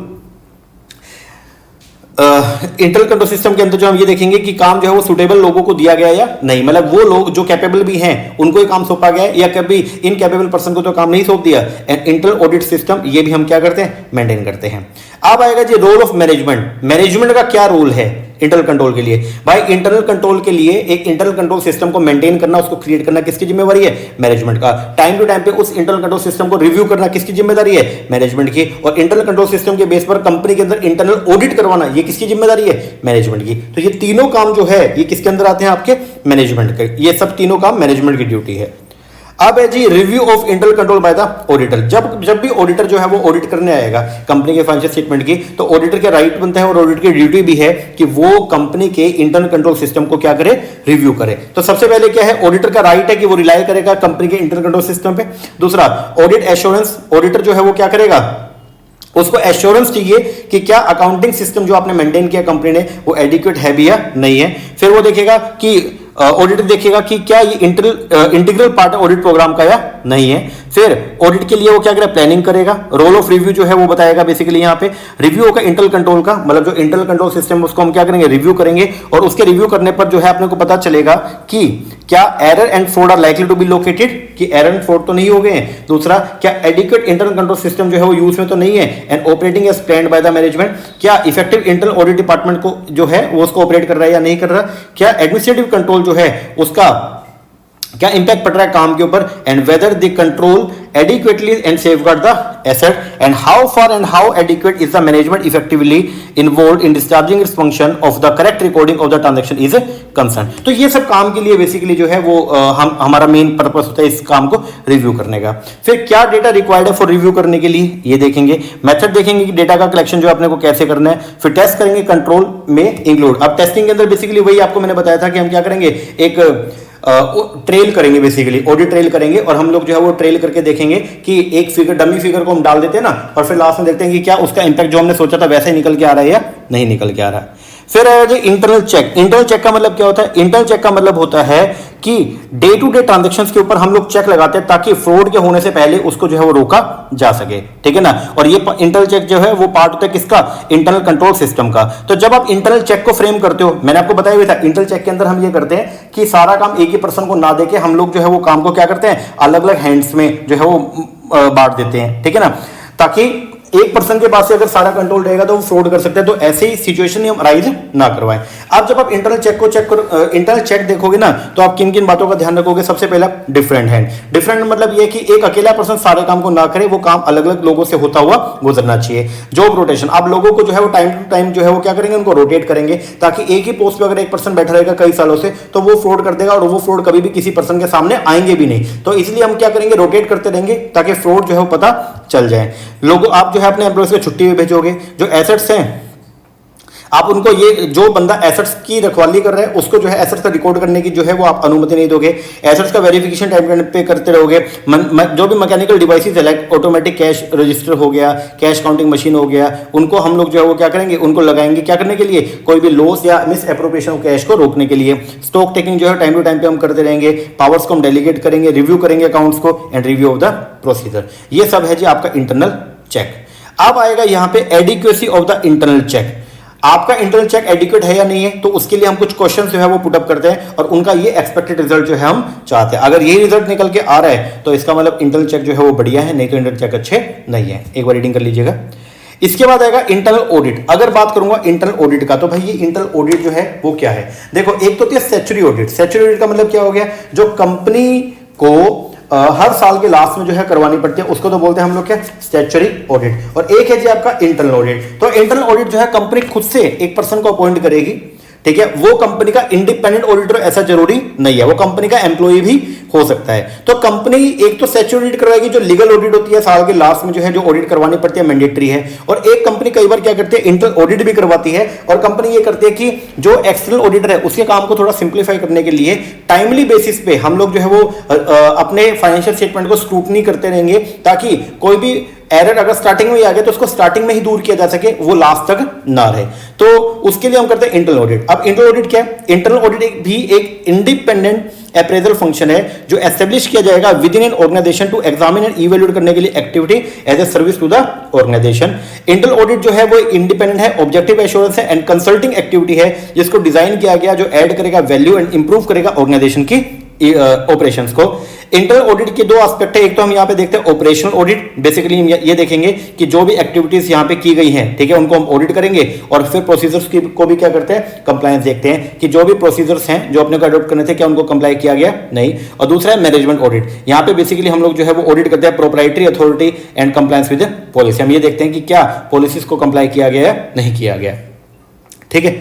अब आएगा जी प्रिंसिपल क्या है एस्टैब्लिश इंटरनल ऑडिट के लिए। सबसे पहला इंडिपेंडेंस। जो इंटरनल ऑडिट डिपार्टमेंट है should have an independent status, उसका इंडिपेंडेंट स्टेटस होना चाहिए, लेकिन हमेशा ही वो ऐसा जरूरी नहीं है। जो आपका ये कई बार जो है वो कंपनी का जो एम्प्लॉय है वो भी कंपनी की इंटरनल ऑडिट कर देता है, लेकिन एक्सटर्नल ऑडिटर हमेशा ही मस्ट भी इंडिपेंडेंट पर्सन होगा, तो ये बात ध्यान रखना। दूसरा ऑब्जेक्टिव। ऑब्जेक्टिव का मतलब जो है वो ये है कि जो इंटरनल ऑडिट का ऑब्जेक्टिव है वो पहले से क्या कर देंगे, हम क्लियर कर देंगे, ठीक है। दूसरा स्कोप में भी क्लैरिटी होना चाहिए। इंटरनल ऑडिटर को बता दो पहले से कि आपको क्या काम करना है। डेफिनेशन डिफाइन करोगे आप ड्यूटीज को। जो इंटरनल ऑडिट डिपार्टमेंट है, ठीक है, उसको पहले से उसको बता देंगे भाई, उसके वो बता देगा कि कितने एडिक्वेट स्टाफ की आपको क्या है रिक्वायरमेंट है। फिर रिपोर्टिंग फॉर्मेट भी डिसाइड किया जाएगा भाई कितने टाइम में आपको जो है रिपोर्ट करना है। फॉलोअप रिव्यू भी किया जाएगा और उसको हम जो है वो स्टैट्यूटरी ऑडिटर से क्या करेंगे, मिलवा भी देंगे, ताकि जब स्टैट्यूटरी ऑडिटर फाइनल ऑडिटिंग करेगा तो वो इंटरनल ऑडिटर का भी सहारा ले लेगा। अब ऑब्जेक्टिव क्या इंटरनल ऑडिटिंग के, तो सबसे पहला है वेरीफाई करने के लिए किस चीज को, एक्यूरेसी एंड ऑथेंटिसिटी। मतलब फाइनेंशियल जो अकाउंटिंग है उसको, उसकी एक्यूरेसी और ऑथेंटिसिटी को वेरीफाई करने के लिए हम लोग इंटरनल ऑडिट करवाते हैं। एसरटेन करने के लिए कि जो स्टैंडर्ड अकाउंटिंग प्रैक्टिस है, ठीक है, क्या उनको कंसिस्टेंट तरीके से फॉलो किया जा रहा है, नहीं किया जा रहा। एस्टैब्लिश करने के लिए that there is a proper authority for every acquisition, retirement and disposal of the asset. किसी भी एसेट्स को परचेज करने के लिए आपने पर्संस को प्रॉपर अथॉरिटी दे रखी है, नहीं दे रखी है। कंफर्म करने के लिए कि liability have been incurred only for the legitimate activity of the organization. Analyze करने के लिए, इंप्रूव करने के लिए system of internal check. Facilitate करने के लिए prevention and reduction of the fraud. Examine करने के लिए protection afforded to the assets and to make special investigation for the management, to provide a channel whereby new idea have been brought to the attention of the management, और review करने के लिए operation of the overall internal control system. इन सब काम के लिए हम लोग जो है वो करते हैं क्या, इंटरनल कंट्रोल। किन किन एरिया में, एरिया इन विच जहां पे इंटरनल ऑडिट जो है वो क्या है, ऑपरेटिव है, तो वो क्या है इंटरनल ऑडिट में जो है वो क्या, कौन कौन से एरिया आते हैं, ठीक है। मतलब इंटरनल ऑडिट का जो है वो स्कोप क्या है, तो इंटरनल ऑडिट के अंदर हम लोग जो है रिव्यू करते हैं अकाउंटिंग सिस्टम को, एग्जामिन करते हैं फाइनेंशियल एंड ऑपरेटिंग इंफॉर्मेशन को, एग्जामिन करते हैं economy, efficiency, effectiveness of the operation and physical examination and verification करते हैं टेंजिबल एसेट्स का। इंडिपेंडेंस ऑफ इंटरनल ऑडिटर, हम हमेशा ये बोलते हैं कि जो इंटरनल ऑडिटर वो भी इंडिपेंडेंट होना चाहिए, लेकिन हमेशा हो ऐसा जरूरी नहीं है, ठीक है ना। तो उसके बारे में ये सब बता रखा है। अब आएगा आपका, ये तो बेसिक सी चीजें थी, बस खत्म हो गया। इसके बाद आ जाओगे ऑडिट इन ऑटोमेटेड एनवायरनमेंट। अगर बात करूंगा ऑडिट इन ऑटोमेटिव एनवायरनमेंट, इसका मतलब क्या है, देखो आज की डेट में जो भी फाइनेंशियल स्टेटमेंट्स है वो फिजिकल फॉर्म में मेंटेन किए जा रहे हैं या फिर वो इलेक्ट्रॉनिक फॉर्म में मेंटेन कर रहे हैं। सर इलेक्ट्रॉनिक फॉर्म में हम उनको जो है वो क्या कर रहे हैं, मेंटेन कर रहे हैं। तो इलेक्ट्रॉनिक फॉर्म में अगर आप डॉक्यूमेंट्स को मेंटेन कर रहे हो तो आपकी जो ऑडिट है अब वो किस एनवायरनमेंट में हो रही है, सर ऑटोमेटेड एनवायरनमेंट में हो रही है, ठीक है, जहां पे हम इंफॉर्मेशन सिस्टम्स को या आईटी को हम लोग जो है इंफॉर्मेशन टेक्नोलॉजी को क्या कर रहे हैं, यूज कर रहे हैं। तो वहां पे आज के जमाने में जो है वो ऑडिट कैसे की जाएगी बेसिकली, तो उसके लिए जो है वो आएगा ऑडिट इन ऑटोमेटेड एनवायरनमेंट। तो ऑडिट इन ऑटोमेटेड एनवायरनमेंट के अंदर सबसे पहले नंबर पे जो है वो क्या है, बोलता है ऑटोमेटेड एनवायरनमेंट क्या होता है। पहले तो ये भाई ऑडिट करेंगे कहां पे, ऑटोमेटेड एनवायरनमेंट में। तो सबसे पहले डिफाइन किया गया कि भाई ऑटोमेटेड एनवायरनमेंट क्या है। तो ऑटोमेटेड एनवायरनमेंट एक ऐसा बिजनेस एनवायरनमेंट है जहां पे process, operation, accounting and sometime even decision are carry out by using computer system, जहां पे सारा काम जो है वो कंप्यूटर सिस्टम के माध्यम से किया जाता है। ऐसे एनवायरमेंट को बोलते हैं हम लोग क्या, automated environment. One or more computer, एक या एक से ज्यादा computer of the any type और size involve in the processing of the financial information including quantitative data, those computer may be operated by the entity और by the third party. अब area of automation क्या क्या होगा, मतलब आप किन किन चीजों के अंदर ऑटोमेशन लेके आओगे, किन किन चीजों के अंदर आप जो है वो इंफॉर्मेशन टेक्निक का यूज करोगे। तो सबसे पहले नंबर पे क्या बोलता है, अकाउंटिंग एंट्री को पोस्ट करोगे ऑटोमेटिकली, ठीक है, आप ये कर सकते हो, जो भी एंट्रीज है ऑटोमेटिकली आप उसको पोस्ट करो। कंप्यूटेशन और कैलकुलेशन जो है वो ऑटोमेटिक तरीके से करेंगे। Business policy procedure including internal control को जो है ऑटोमेटिकली क्या करेंगे, अप्लाई करेंगे। बिजनेस रिपोर्ट जो है जो प्रोड्यूस की जाएंगी फ्रॉम किससे होंगी, सीधा सिस्टम से जनरेट होंगी। यूजर जो है असेस और सिक्योरिटी को चेक कर सकते हैं by assigning the system roles to user, उनको मतलब वो पासवर्ड दे देंगे। तो ये सब चीजें जो है इनमें हम क्या करते हैं, हम आईटी का यूज कर सकते हैं, और ये है एरिया ऑफ ऑटोमेशन। इसके बाद में आएगा रेलिवेंसी क्या है ऑटोमेशन का। ऑटोमेशन की रेलिवेंसी के लिए जो है ये बता रखा है भाई क्यों क्या important, use of IT and automation is relevant है, क्यों रेलिवेंट है, ठीक है। तो बोलते हैं ऑडिट असाइनमेंट के लिए भी रेलिवेंट है, क्योंकि कंपनी जो है वो क्या कर रही है, कंपनी बेसिकली जो है वो आईटी सिस्टम को यूज कर रही है, तो आपको उसको कैसे चेक करना है, आईटी सिस्टम के अंदर आपको ऑडिटिंग कैसे करनी है, इसलिए आपको उसका जो है प्रॉपर नॉलेज भी होना चाहिए। अब है कन्वेंशनल ऑडिटिंग सिस्टम और कंप्यूटर बेस में दोनों में क्या फर्क है। कन्वेंशनल ऑडिट सिस्टम में क्या होता है, बेसिकली ट्रांजेक्शंस को रिकॉर्ड किया जाता है सोर्स और इनपुट डॉक्यूमेंट से, मतलब पहले आपके पास में वाउचर होंगे उनसे आप रिकॉर्डिंग करते हो, लेकिन कंप्यूटर बेस के अंदर जो है वो क्या होता है, लाइव डेटा एंट्री आप जो है वो करते हो without any use of the voucher. फिर कन्वेंशनल को जो है वो डिजाइन करना बहुत ही क्या होता है, इजी है, ठीक है, इजी टू डिजाइन, लेकिन जो आपका जो कंप्यूटराइज सिस्टम है उसको जो है वो क्या मेंटेन वो करना, डिजाइन करना जो है वो क्या है, थोड़ा क्रिटिकल है, ठीक है, टाइम कंज्यूमिंग है। फिर effect on the organization structure, जो ट्रेडिशनल में क्या होता है, accounting and book keeping function जो है वो क्या होता है, सेंट्रलाइज होता है फाइनेंस डिपार्टमेंट के पास में, लेकिन यहाँ पे ऐसा नहीं होता। The activity and the responsibility may be centralize in the IT department unless all department are fully computerized and linked by the network. फिर कॉम्प्लेक्सिटी, जो आपका कन्वेंशनल अकाउंटिंग सिस्टम है जो नॉर्मल चलता है आपका वो लेस कॉम्प्लेक्स है, लेकिन जो कंप्यूटर बेस्ड अकाउंटिंग सिस्टम है वो थोड़ा मोर कॉम्प्लेक्स होता है। रिलायबिलिटी, बेसिकली यहाँ पे जो कन्वेंशनल सिस्टम होता है वहां पे कोल्यूजन की जो कोल्यूजन के चांसेस जो है वो क्या होते हैं, थोड़े ज्यादा होते हैं, और ये लेस रिलायबल है। और वहां पे जो है कोल्यूजन के चांसेस बिल्कुल भी नहीं है, क्योंकि वहां पे जो एक एंट्री एक ही बार रिकॉर्ड होगी, वहां पे डबलिंग इफेक्ट नहीं आएगा। ऑडिट ट्रेल वाले ट्रांजेक्शन को अगर ट्रेल हम कर सकते हैं क्या, तो बोलता है कि कन्वेंशनल सिस्टम में ट्रांजैक्शंस को ट्रेल किया जा सकता है, बेसिकली उसको क्रॉस चेक किया जा सकता है, क्योंकि आपके पास में नेसेसरी वाउचर अवेलेबल है। बट कंप्यूटराइज सिस्टम के अंदर आप जो है वो ऐसा नहीं कर सकते, क्योंकि आपके पास इनपुट डॉक्यूमेंट जो है वो हर एक चीज का अवेलेबल नहीं होता। अब फीचर क्या है ऑटोमेटेड एनवायरनमेंट के, ऑटोमेटेड एनवायरनमेंट का सबसे पहला फीचर है फास्टर ऑपरेशन। यहाँ पे जो ऑपरेशंस है वो बहुत ही क्या होते हैं, फास्टर। दूसरा रिलायबल सिस्टम होता है, आईटी सिस्टम जो है थोड़ा रिलायबल है। तीसरा एक्यूरेसी है in the data processing and computation, large volume को डेटा को आप एक साथ जो है वो प्रोसेस कर सकते हैं। बेटर सिक्योरिटी एंड कंट्रोल रहता है, सिंगल पॉइंट इनपुट होता है, सिस्टम जनरेटेड ट्रांजेक्शंस होती हैं पहले से, इंटीग्रेशन कई सारे सिस्टम का ये नेटवर्किंग ग्रुप बन जाता है, अपडेटेड होता है। अब क्या क्या बेनिफिट है ऑटोमेटेड एनवायरनमेंट के ऑडिटर को, तो ऑडिटर को क्या क्या बेनिफिट है, तो एक तो ये बोल रहा है कि इससे इफेक्टिवनेस जो है और जो एफिशिएंसी जो है ऑडिटिंग प्रोसीजर की वो क्या हो जाएगी, बढ़ जाएगी। दूसरा रैंडम सैंपलिंग आप कर सकते हो इजीली, ठीक है, आप कोई भी रैंडम सैंपलिंग जो है वो कर सकते हो, सैंपल बना करके जो है उसको आप एग्जीक्यूट करवा सकते हो अपने सिस्टम के अंदर। तीसरा बेटर एप्लीकेशन कर सकते हो इंटरनल रिव्यू प्रोसीजर को, और जो प्रोसेसिंग स्पीड है वो भी क्या हो जाएगी, बढ़ जाएगी। लेकिन पंगा सबसे बड़ा क्या पड़ता है वो है लाइफ और स्टाफ का कन्फ्लिक्ट, सबसे पहला तो ये, ठीक है, क्योंकि काम करने वाला बंदा जो है उसको समझ में नहीं आएगा कि मुझे किन किन चीजों की रिकॉर्डिंग करनी है। फिर आईटी के अंदर जो है वो आप क्या कर सकते हो, मैनिपुलेशन कर सकते हो, और बैकएंड के ऊपर आपके पास में है वाउचर्स भी अवेलेबल नहीं है। कोडिंग प्रोसेसिंग एक टिपिकल टास्क है, प्रोसेसिंग स्पीड जो है वो क्या होती है, कई बार वर्कलोड बढ़ जाता है तो वो कम हो जाती है। इनपुट डॉक्यूमेंट जो है वो क्या एब्सेंट होते हैं, विजुअल रिकॉर्ड्स भी अपने पास में नहीं होते, lack of the processing trail, lack of audit trail, communication aspect में भी जो है पंगा पड़ता है, एंड स्किल एंड कॉम्पिटेंसी की बहुत ज्यादा क्या है रिक्वायरमेंट है, कोई भी नॉर्मल पर्सन इसको नहीं कर सकता है। Modified audit procedures, concentration of duties एक ही जगह पे नहीं होते, अलग अलग काम आप करते हैं। फिर सिस्टम जनरेटेड ट्रांजैक्शंस निकल के आती हैं, उनकी जो है वो ऑथेंटिसिटी के ऊपर सवाल खड़ा हो सकता है। इंपैक्ट है पूरे सिस्टम, अगर सिस्टम आपका खराब है तो उसका इंपैक्ट पड़ेगा पूरे ऑडिट ट्रेल के ऊपर, एंड डेटा सिक्योरिटी का भी पंगा यहाँ पे बने रहता है। एक टर्म है audit data analytics. Data analytics क्या है, तो data analytics refer to the qualitative and quantitative technique data को क्या करना, एनालिटिक्स मतलब एनालाइज करना। इट रेफर टू, ये क्या है, ये क्वालिटेटिव और क्वांटिटेटिव टेक्निक है एंड प्रोसेसेस है जिनको यूज किया जाता है क्या करने के लिए, आइडेंटिफाई करने के लिए और एनालाइज करने के लिए डेटा को, a pattern to obtain meaningful information. तो बेसिकली मीनिंगफुल इंफॉर्मेशन को ऑब्टेन करने के लिए जब हम लोग जो है वो क्या करते हैं, क्वालिटेटिव या क्वांटिटेटिव टेक्निक्स को यूज करते हैं, जिसकी मदद से हम लोग जो है वो क्या करेंगे, हम डेटा को क्या करेंगे, प्रोसेस करते हैं, तो उसको बोलते हैं हम लोग क्या, डेटा एनालिटिक्स। तो ये थोड़ा सा आप ध्यान रखना। इसके बाद है जी कंप्यूटर ऑडिट सॉफ्टवेयर, तो नॉर्मल सी बात है, देख लेना एक बार के लिए। ठीक है लो जी। इसके बाद में आया जी टॉपिक आपका वाउचिंग का। वाउचिंग की अगर मैं बात करता हूं, वाउचिंग क्या है, तो देखो जो भी आपके फाइनेंशियल स्टेटमेंट्स होती हैं जब वो बनती हैं, ठीक है, तो हम लोग जो है वो पहले P&L अकाउंट बनाते हैं ना।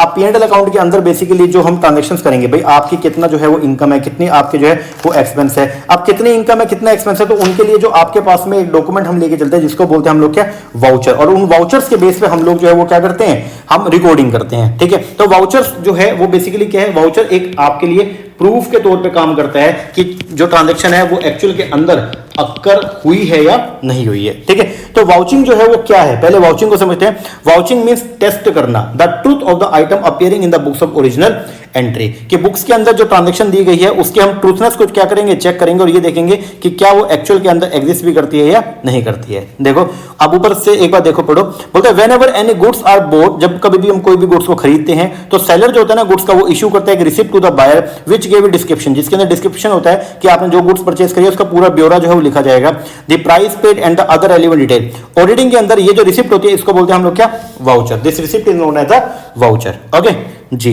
अब वाउचिंग तो ठीक है, समझ में आ गया। अब वाउचिंग की डेफिनेशन से उसके वाउचिंग के कुछ कैरेक्टरिस्टिक है। सबसे पहला, वाउचिंग में हम क्या करते हैं, स्क्रूटनाइजिंग करते हैं एंट्री विद द वाउचर, मतलब एंट्रीज को जो है वो वाउचर के साथ में क्या करते हैं, मेल करने का काम करते हैं। Documentary evidence is the base बनता है वाउचर्स का, मतलब डॉक्यूमेंट्री एविडेंस जो आपके पास अवेलेबल होता है, लाइक वो बेस होता है किसका, वाउचिंग का, ठीक है, क्योंकि डॉक्यूमेंट्री एविडेंस की ही चेकिंग की जाती है कि भाई क्या एक्चुअल में जो ट्रांजैक्शंस हमने शो करके फाइनेंशियल स्टेटमेंट में वो है भी, एग्जिस्ट भी करती है या नहीं। एग्जामिन करते हैं एंट्रीज को by going behind the transaction. अब आपने अगर ये देखना है, मान लो कि बैलेंस शीट के अंदर या P&L अकाउंट में बोल रहे हैं कि सैलरी का खर्चा हुआ 50,000, अब उसको चेकिंग करना हो तो वो चेकिंग कैसे करेंगे, वो करेंगे on the base of the vouching. आगे रूटीन चेकिंग जो है वो पार्ट है किसका, वाउचिंग का। ये बात थोड़ा सा ध्यान रखना कि रूटीन चेकिंग जो है वो पार्ट है किसका, वाउचिंग का। और वाउचिंग जो है वो बैकबोन है किसका, ऑडिटिंग का। तो जब कभी भी ऑडिटिंग की बात आएगी तो ऑडिटिंग में सबसे मेन चीज हम क्या करते हैं, वाउचिंग ही करते हैं। जो भी आपके पास में किसी भी एंट्रीज के जो सपोर्टिंग डॉक्यूमेंट्स है उनकी हम क्या करते हैं, चेकिंग करते हैं, ठीक है ना।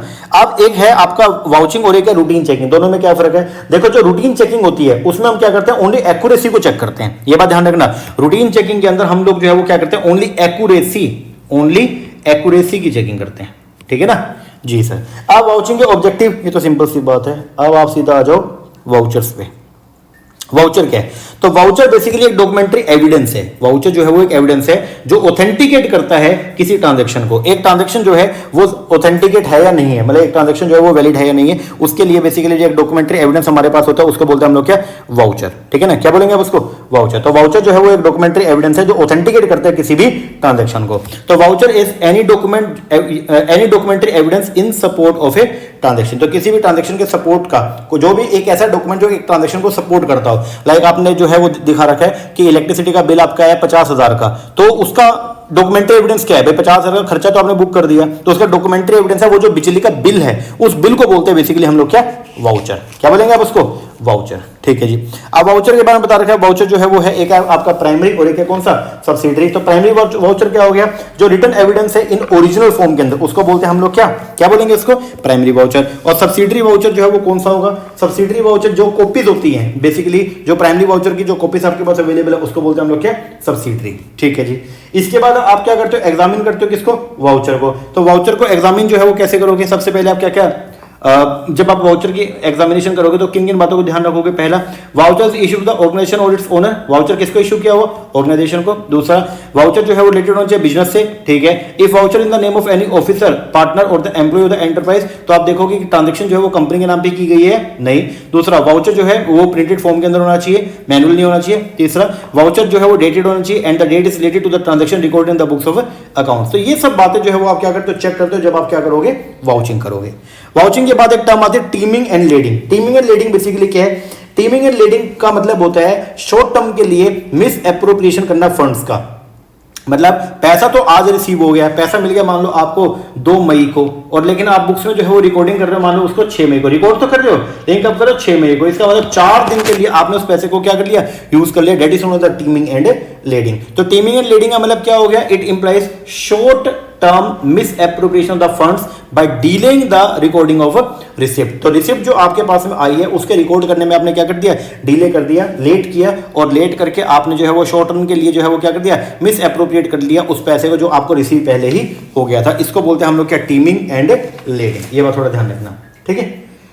इसके बाद में आएगा जी आपका टीमिंग एंड लीडिंग के बाद में ये वाउचिंग क्या है। तो वाउचिंग का यहाँ पे बता रखा है, वाउचिंग का मतलब है, वाउचिंग मींस एक्ट, ये एक तरीका है जिसमें हम क्या करते हैं, एग्जामिन करते हैं किसको, वाउचर्स को। ओके, तो vouching consist of comparing entry. Vouching में बेसिकली हम लोग जो है एंट्रीज, जो एंट्री बुक्स ऑफ अकाउंट्स के अंदर है, बेसिकली जो entry profit and loss account के अंदर है ना, उनको हम लोग क्या करेंगे, कंपेयर करेंगे। तो प्रॉफिट एंड लॉस में जो भी एंट्री दे रखी है उनको हम कंपेयर करेंगे किससे, जो उनके सपोर्टिव डॉक्यूमेंट्स आपके पास में क्या है, अवेलेबल है। तो क्या बोलते हैं, vouching consist of comparing entry in the books of accounts with the documentary evidence in support thereof to ensure करने के लिए transaction are fairly represented in the books of accounts और नोट। अब ऑब्जेक्टिव क्या वाउचिंग का, vouching की मदद से क्या होता है, सबसे पहला पता चलता है कि ट्रांजैक्शन जो है क्या उसका बिजनेस से नेक्सस, बिजनेस से वो रिलेटेड है या नहीं है। वाउचिंग से पता चलेगा कि भाई वो मान लो डायरेक्टर ने कोई खर्चा किया, अब डायरेक्टर ने किया तो पर्सनल खर्चा था लेकिन उसने ना उसको वहां दिखा दिया, अपना बुक्स के अंदर शो कर दिया, तो ऐसा नहीं होना चाहिए। तो वाउचिंग से पता चलेगा कि क्या उस ट्रांजैक्शन का जो है वो बिजनेस एंटिटी से नेक्सस है या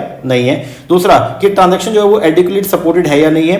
वाउचिंग का ऑब्जेक्टिव है अथॉरिटी चेक करना कि जो भी खर्चा किया गया वो प्रॉपर ऑथराइज, वो पर्सन ऑथराइज था भी या नहीं। और वाउचिंग जो है वो एंश्योर करती है about the period, account and amount के बारे में। अब वाउचिंग के अंदर आप क्या करते हो, ये बात ध्यान रखना, एक टर्म होता है आपका वाउचिंग और एक है आपका वेरिफिकेशन। एक है वाउचिंग और एक है वेरिफिकेशन। वाउचिंग की जाती है किसका, जो आपके एक्सपेंसेस हैं और जो आपकी इनकम है, और जो वेरिफिकेशन किया जाएगा वो किया जाता है किसका, असेट्स का और लायबिलिटी का। अब वाउचिंग आप जो करेंगे, खर्चों की जो वाउचिंग करेंगे उनके अंदर क्या क्या चीजें चेक करोगे, तो एक बता देता हूं, जैसे अगर परचेज का कोई खर्चा जो है वो डला हुआ है, ठीक है, P&L अकाउंट में परचेज का खर्चा डला हुआ है, अब उसको अगर चेक करना हो तो उसके लिए सबसे पहले ये देखोगे, इवेल्युएट करोगे इंटरनल कंट्रोल। इंटरनल कंट्रोल के लिए आप लोग ये देखोगे कि जिस पर्सन को आपने ऑथराइज किया था क्या उसी पर्सन ने किया या नहीं किया। दूसरा इनवॉइस को चेक करोगे। तीसरा जो है कैश मेमो देखोगे, अगर आपने कैश के अंदर उसको परचेज किया, बैंक से अगर बैंक से पेमेंट किया तो बैंक स्टेटमेंट को चेक करोगे, ठीक है। फिर गुड्स इनवर्ड बुक जो है उसके अंदर आप उसकी जो है वो एंट्री देखोगे कि क्या उतने जितना यहाँ पे दिखा रखा है, मान लो अगर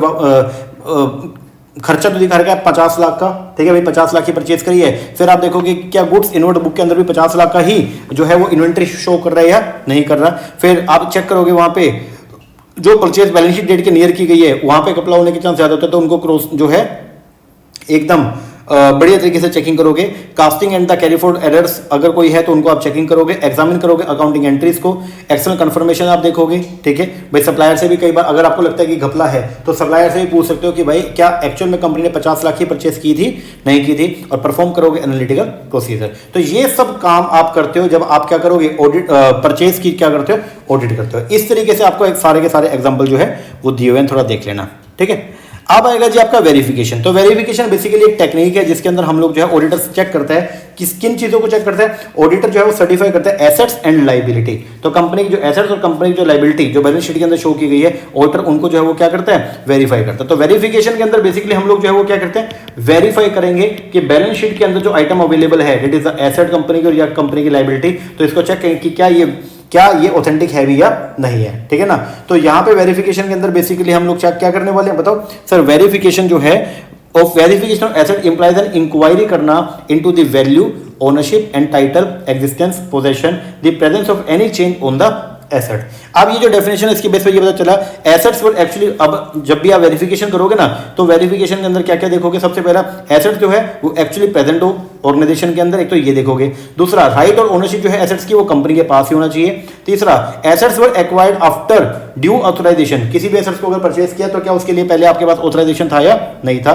एसेट्स के ऊपर कोई भी भार जो है वो क्रिएट नहीं होना चाहिए, मतलब वो गिरवी गुरवी नहीं होनी चाहिए। Assets having correctly valued keeping, मतलब जो भी वैल्यूएशन उसका जो किया गया वो करेक्ट हो। Value of the asset mention the balance sheet are correct and liability are shown at their amount and the liability have been included. तो ये सब चीजें जो है वो आप चेक करते हो जब आप क्या करते हो, वेरिफिकेशन करते हो किसी भी असेट्स का।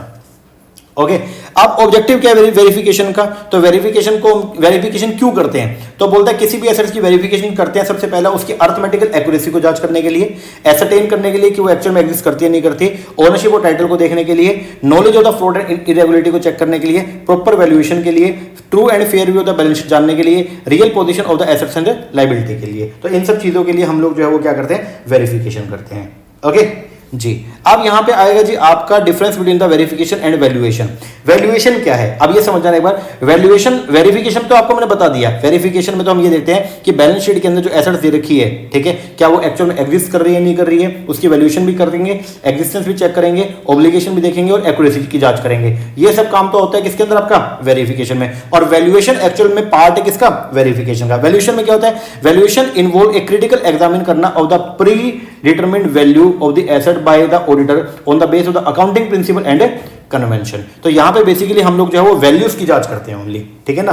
तो वो है आपका वैल्यूएशन। तो वैल्यूएशन एक्चुअल में पार्ट है किसका, वेरिफिकेशन का। चलो जी, आप नीचे बोल रहा है इंट्रोडक्शन, ये दोबारा से जो है वेरिफिकेशन की बात कर रहा है। क्या बोल रहा है, बोलता है auditor has to express opinion. Auditor को जो है फाइनेंशियल स्टेटमेंट के ऊपर क्या देना पड़ता है, अपना ओपिनियन देना पड़ता है। So auditor has to ensure, इसलिए ऑडिटर को एंश्योर करना पड़ता है about the truthfulness and the fairness of the financial statement. ये एंश्योर करने के लिए कि भाई financial statement true and fair view दे रही है, ऑडिटर जो है वो क्या करेगा, ऑडिटर एंश्योर करेगा एसेट लायबिलिटी के बारे में और वेरीफाई करेगा किसको, सारी की सारी एसेट्स को और लायबिलिटी को। तो वेरिफिकेशन बेसिकली क्या है, वेरिफिकेशन का मतलब है एंश्योर करना कि actual fact are in agreement with those represented in accounts, कि जो एक्चुअल डेटा आपको जो बुक्स ऑफ अकाउंट्स के अंदर जो वो है एसेट्स या लायबिलिटी की वैल्यू जो शो की गई है, क्या वो एक्चुअल के अंदर एग्जिस्ट करती है या नहीं करती है। अब वाउचिंग और वेरिफिकेशन में क्या डिफरेंस है, सबसे पहला बोलता है वाउचिंग होती है, इसके अंदर एग्जामिन करते हैं item of the P&L account, और जबकि वेरिफिकेशन में हम लोग क्या एग्जामिन करते हैं, एसेट्स एंड लायबिलिटी को।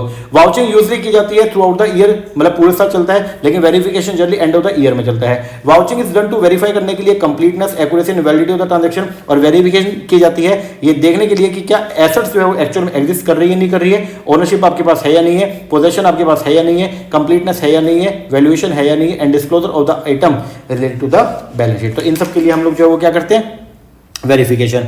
Vouching is based on the examination the documentary evidence, vouching की जाती है डॉक्यूमेंट्री एविडेंस के बेस पर, और जो वेरिफिकेशन है वो होती है जनरली ऑब्जर्वेशन के बेस पर भी। आप जो है फिजिकली जाकर ऑब्जर्व भी करते हो कि एसेट्स एक्चुअल में अवेलेबल है या नहीं है, और साथ में डॉक्यूमेंट्री एविडेंस भी देखते हो। Vouching done by junior staff या ऑडिट क्लर्क भी कर सकते हैं, लेकिन वेरिफिकेशन जो है वो कौन करेगा, सीनियर स्टाफ करेगा। अब किसी भी एसेट्स की अगर आपने क्या करनी है, वेरिफिकेशन करनी है, तो ये सब बातों को आप ध्यान में रखते हो। क्या क्या, सबसे पहले आप ये देखते हो एक कंसर्न एसेट्स को परचेज करने का के लिए आप ऑथराइज थे भी या नहीं थे। दूसरा, क्या उस एसेट्स की ओनरशिप कंपनी के नाम पे है या नहीं है। तीसरा, उसकी कॉस्ट है वो कितनी शो की गई है। चौथा, आप उसकी एक्चुअल में वैल्यूएशन लगा के देखते हो कि कभी ओवर वैल्यू या अंडर वैल्यू तो करके नहीं दिखाया गया। फिर आप देखते हो कि क्या कंपनी में वो एक्चुअल में एग्जिस्ट करती है नहीं करती है। फिर आप देखोगे कि क्या उस एसेट्स के ऊपर कोई चार्ज तो नहीं है, मतलब वो कहीं पे गिरवी गुरवी तो नहीं है। और फिर आप ये देखोगे कि क्या उसको अप्रोप्रिएट तरीके से जो है वो कंपनी की बैलेंस शीट में डिस्क्लोज किया हुआ है या नहीं किया हुआ। तो ये सब चीजें जो है वो आप क्या करते हो, चेक करते हो। ओके, बोलो जी सर। तो ये सब होता है आपके किसमें, वेरिफिकेशन में। अब ये बाकी आप देख लेना, एग्जांपल्स जो है वो दे रखे हैं वेरिफिकेशंस के, ठीक है। अब आएगा जी आपका नया topic, that is the company audit. अब बात करेंगे किसके बारे में, कंपनी ऑडिट के बारे में। चलो जी, अब कंपनी ऑडिट की बात करते हैं। तो कंपनी ऑडिट में सबसे पहले टॉपिक आ रहा है जी आपका क्वालिफिकेशन ऑफ ऑडिटर। तो कौन पर्सन जो है वो कंपनी की ऑडिट करने के लिए जो है वो क्वालिफाइड है। तो सबसे पहले नंबर पे आता है the person shall be eligible for appointment as an auditor of the company only if he is a CA. तो सबसे पहले तो ये है कि वो पर्सन कंपनी को ऑडिट करने के लिए एलिजिबल है जो कौन होगा, सीए होगा। दूसरा, या कोई भी ऐसी फर्म जिससे मेजोरिटी ऑफ द पार्टनर जो है वो क्या होंगे, सीए होंगे। और तीसरा, अगर एक फर्म जो है उसको अपॉइंट किया गया as an auditor of the company, तो जो पर्सन ओनली सीए है वही ऑथराइज होगा कि वो उस फर्म के बिहाफ पे क्या करेगा, ऑडिट रिपोर्ट के ऊपर साइन करेगा। सीए को कौन है, सीए का मतलब जिसको डिफाइन किया गया सीए एक्ट 1949 के अंदर, ठीक है। कौन पर्सन डिस्क्वालीफाई रहेगा, तो डिस्क्वालिफिकेशन जो है वो बताई गई है। सबसे पहले कोई भी बॉडी कॉर्पोरेट लाइक अगर कोई भी कंपनी जो है वो सीए अपॉइंट नहीं हो सकती, ऑडिटर अपॉइंट नहीं हो सकती है। दूसरा, कंपनी का जो ऑफिसर है वो कभी भी जो है वो, या कंपनी का जो एम्प्लॉई है वो कभी भी कंपनी का ऑडिटर जो है वो अपॉइंट नहीं हो सकता। तीसरा, कोई भी पर्सन जो पार्टनर है या एम्प्लॉयमेंट में है किसी ऑफिसर के, ठीक है, मतलब अगर मान लीजिए कोई पर्सन मिस्टर एक्स जो है वो कंपनी का एग्जीक्यूटिव है और उसका कोई पार्टनर जो है वो भी कंपनी का ऑडिटर नहीं हो सकता। अगर कोई पर्सन जिसका या उसका रिलेटिव या फिर कोई पार्टनर, ठीक है, ए पर्सन हु और हिज रिलेटिव और पार्टनर जो है उसका होल्डिंग इंटरेस्ट है, ठीक है, कंपनी सिक्योरिटी में, या उसने जो है वो 5 लाख रुपए से ऊपर जो है वो क्या इंडेप्टेड है, या फिर उसने जो है वो कंपनी के बिहाफ पे कोई गारंटी दे रही है 1,00,000 रुपए तक की, या कोई भी पर्सन जो है जो डायरेक्टली या इनडायरेक्टली जो है वो कंपनी के साथ में बिजनेस रिलेशनशिप के अंदर है, तो वो भी कंपनी का जो ऑडिटर अपॉइंट नहीं हो सकता।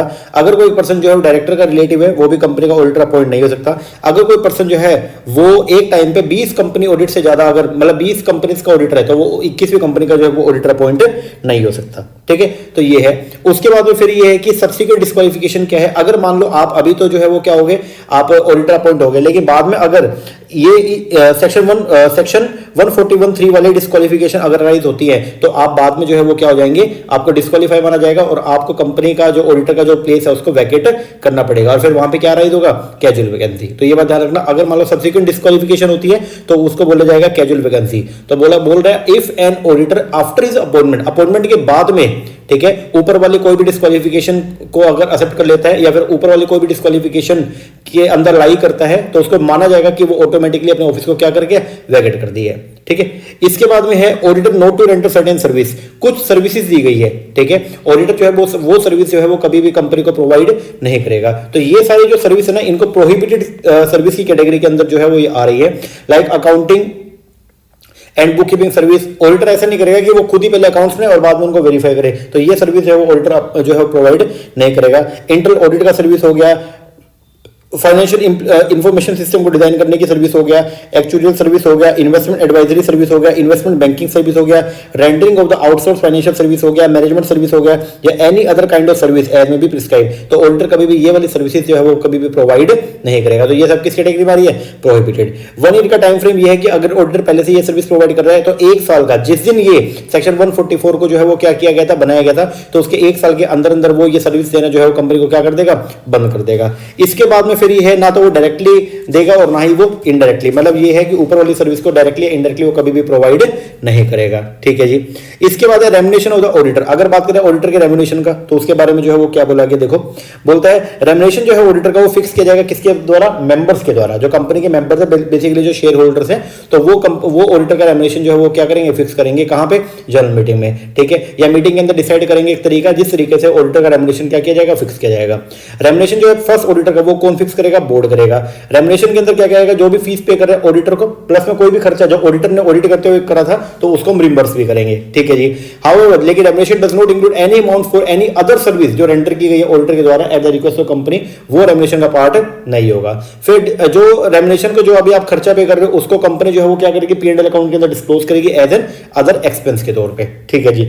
ऑडिट ऑफ ब्रांच, अब ब्रांच के ऑडिट के लिए जो है वो क्या बोला गया, बोलता है अगर लोकल ब्रांच है तो कंपनी का जो ऑडिटर है वो भी क्वालिफाइड है, वो ब्रांच का ऑडिटर भी बन सकता है। ठीक है, और फॉरेन ब्रांच के लिए क्या होगा, कंपनी का ऑडिटर वो भी अपॉइंट हो सकता है, या फिर उस जिस फॉरेन कंट्री के अंदर कंपनी की ब्रांच है तो वहां पे जो कैपेबल है सीए ऑडिट करने के लिए, वो पर्सन जो है वो कंपनी का ऑडिटर, ब्रांच का ऑडिटर बन सकता है। अब ऑडिट रिपोर्ट जो है वो ब्रांच की, उसका क्या करना पड़ेगा, तो बोलते हैं ब्रांच की ऑडिट रिपोर्ट जो है उसको तो ब्रांच ऑडिटर जो है वो क्या करेगा, रिपोर्ट पेश करेगा अपने ब्रांच ऑफिस की, फिर ब्रांच ऑडिटर उस रिपोर्ट को सबमिट करेगा कंपनी के मेन ऑडिटर के पास में। ठीक है, फिर ड्यूटी और राइट जो है कंपनी के और ब्रांच ऑडिटर के बुक है वो बिल्कुल दोनों के दोनों क्या रहेंगे, सेम रहेंगे। अगर किसी ब्रांच में जो है वो क्या किया गया, फ्रॉड हुआ, तो क्या किया जाएगा, उसको जो है कंपनी का ऑडिटर जो है वो क्या करेगा, अपने ऑडिट रिपोर्ट के अंदर क्या करेगा, शो करेगा। तो बोलता है if there is any fraud at the branch, तो along with the rules relating to the reporting of fraud by the company auditor shall also extend to the branch auditor to the extent it relate to the concerned branch. तो मोटी बात ये है, company का जो auditor है जब वो अपनी क्या बनाएगा, ऑडिट रिपोर्ट बनाएगा, तो जिस ब्रांच के अंदर फ्रॉड के चांसेस है तो उनको वो पहले से क्या कर देगा, रिपोर्ट कर देगा।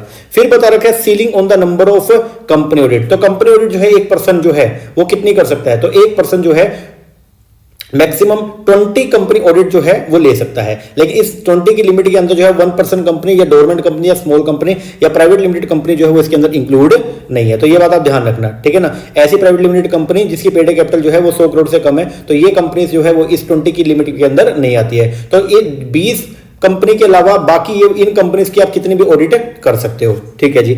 अब इसके बाद में जो है वो फिर ये बताया गया आईसीआई ने क्या नोटिफाई किया। आईसीआई का जो नोटिफिकेशन है वो ये है कि एक ऑडिटर जो है वो 30 से ज्यादा नहीं कर सकता।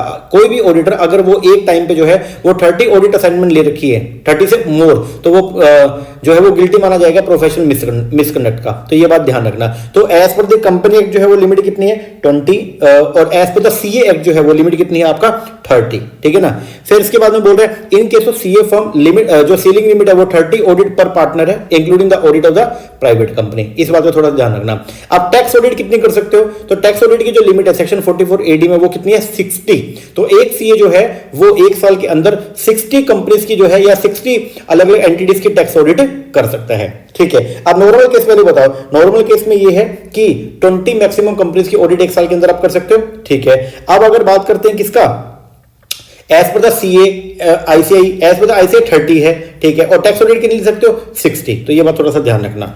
अब अपॉइंटमेंट की बात है, सबसे पहले बात करेंगे गवर्नमेंट कंपनी। तो गवर्नमेंट कंपनी के केस में अपॉइंटमेंट जो है वो कौन करेगा? सर गवर्नमेंट कंपनी के केस में अपॉइंटमेंट जो है वो करेगा जी आपका सी एंड ए जी। कौन करेगा? सी एंड ए जी करेगा, controller and auditor general of India. तो फर्स्ट ऑडिटर का जो अपॉइंटमेंट है इन केस ऑफ गवर्नमेंट कंपनी वो कौन करेगा?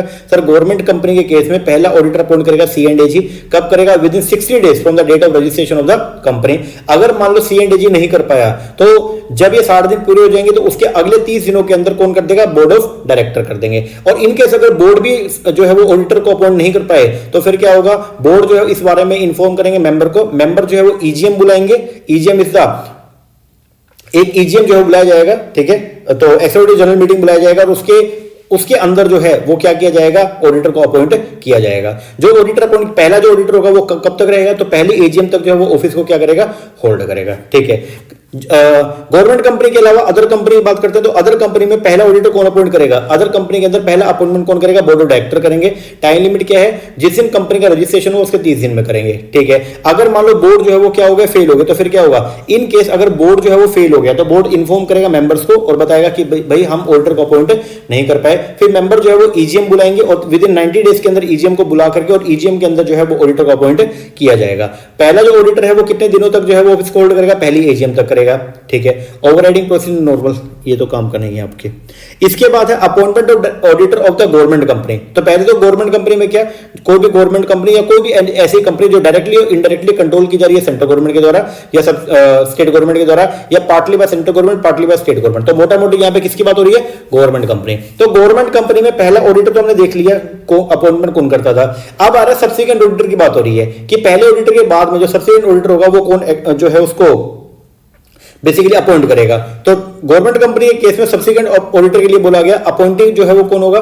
तो बोलता है auditor duly qualified to audit जो क्वालिफाइड है उसको हम अपॉइंट करेंगे। अपॉइंटमेंट कौन करेगा? सी एंड ए जी करेगा। ठीक है, टाइम लिमिट क्या है? वो है 180 दिन। वो था commencement of the financial year. Financial year start होने के 180 दिन के अंदर जो है सब्सिक्वेंट ऑडिटर की अपॉइंटमेंट कर दी जाएगी। टेन्योर जो रहेगा वो क्या रहेगा? अगली एजीएम तक जो है वो ऑडिटर अपॉइंट होगा। ठीक है जी, फिर अपॉइंटमेंट होगा ऑडिटर एट एजीएम। ये नॉर्मल कंपनी की बात हो रही है। तो क्या बोलता है? बोलता है एवरी कंपनी अपॉइंट करेगी इंडिविजुअल को या फर्म को as an auditor of the company at its first AGM. Tenure जो है वो क्या रहेगा? एक बार में किसी भी कंपनी का ऑडिटर जो है वो 5 साल के लिए जो है वो लगाया जाएगा। और अगर मान लो हमने फर्म को जो है वो क्या किया है, अगर हमने फर्म को ऑडिटर अपॉइंट किया है तो वो 2 कंसेक्यूटिव ईयर्स के लिए जो है वो 2 कंसेक्यूटिव टर्म्स के लिए वो जो है अपॉइंट की जाएगी। तो अगर इंडिविजुअल को किया है तो 5 साल के लिए होगा और अगर किसी फर्म को किया है तो वो 2 कंसेक्यूटिव टर्म्स के लिए जो है मतलब 10 सालों के लिए एक बार उनका अपॉइंटमेंट हो जाएगा। ड्यूटी क्या कंपनी का? कंपनी जो है वो क्या करेगी? रिटर्न कंसेंट लेगी पहले किससे? डायरेक्टर से। ठीक है, रिटर्न कंसेंट ले लिया आपने। ठीक है, कंसेंट के अंदर ये सब लिखा जाएगा। ये सब कंटेंट ये वो होगा जो आप ऑडिटर से सर्टिफिकेट लोगे उसमें ये सब लिखा जाएगा जिसमें ऑडिटर बताएगा कि भाई मैं एलिजिबल हूं। पहला तो ये मतलब मैं डिस्क्वालीफाई नहीं हूं। दूसरा, प्रपोज अपॉइंटमेंट जो है वो as per term provide under the act के हिसाब से अपॉइंटमेंट हो रही है। Propose appointment is within the limit के अंदर है। ठीक है, and the list of proceeding, अगर मैं उस ऑडिटर के खिलाफ कोई भी प्रोसीडिंग चल रही है, कोई भी केस कुछ चल रहा है तो उसका लिस्ट भी आपको देना पड़ेगा। ठीक है जी, इसके बाद अगर मान लो एजीएम में कोई भी अपॉइंटमेंट नहीं होती है तो फिर क्या होगा? If at any AGM auditor is not appointed या रीअपॉइंटेड तो एग्जिस्टिंग ऑडिटर जो है वही कंपनी का ऑडिटर जो है वो माना जाएगा।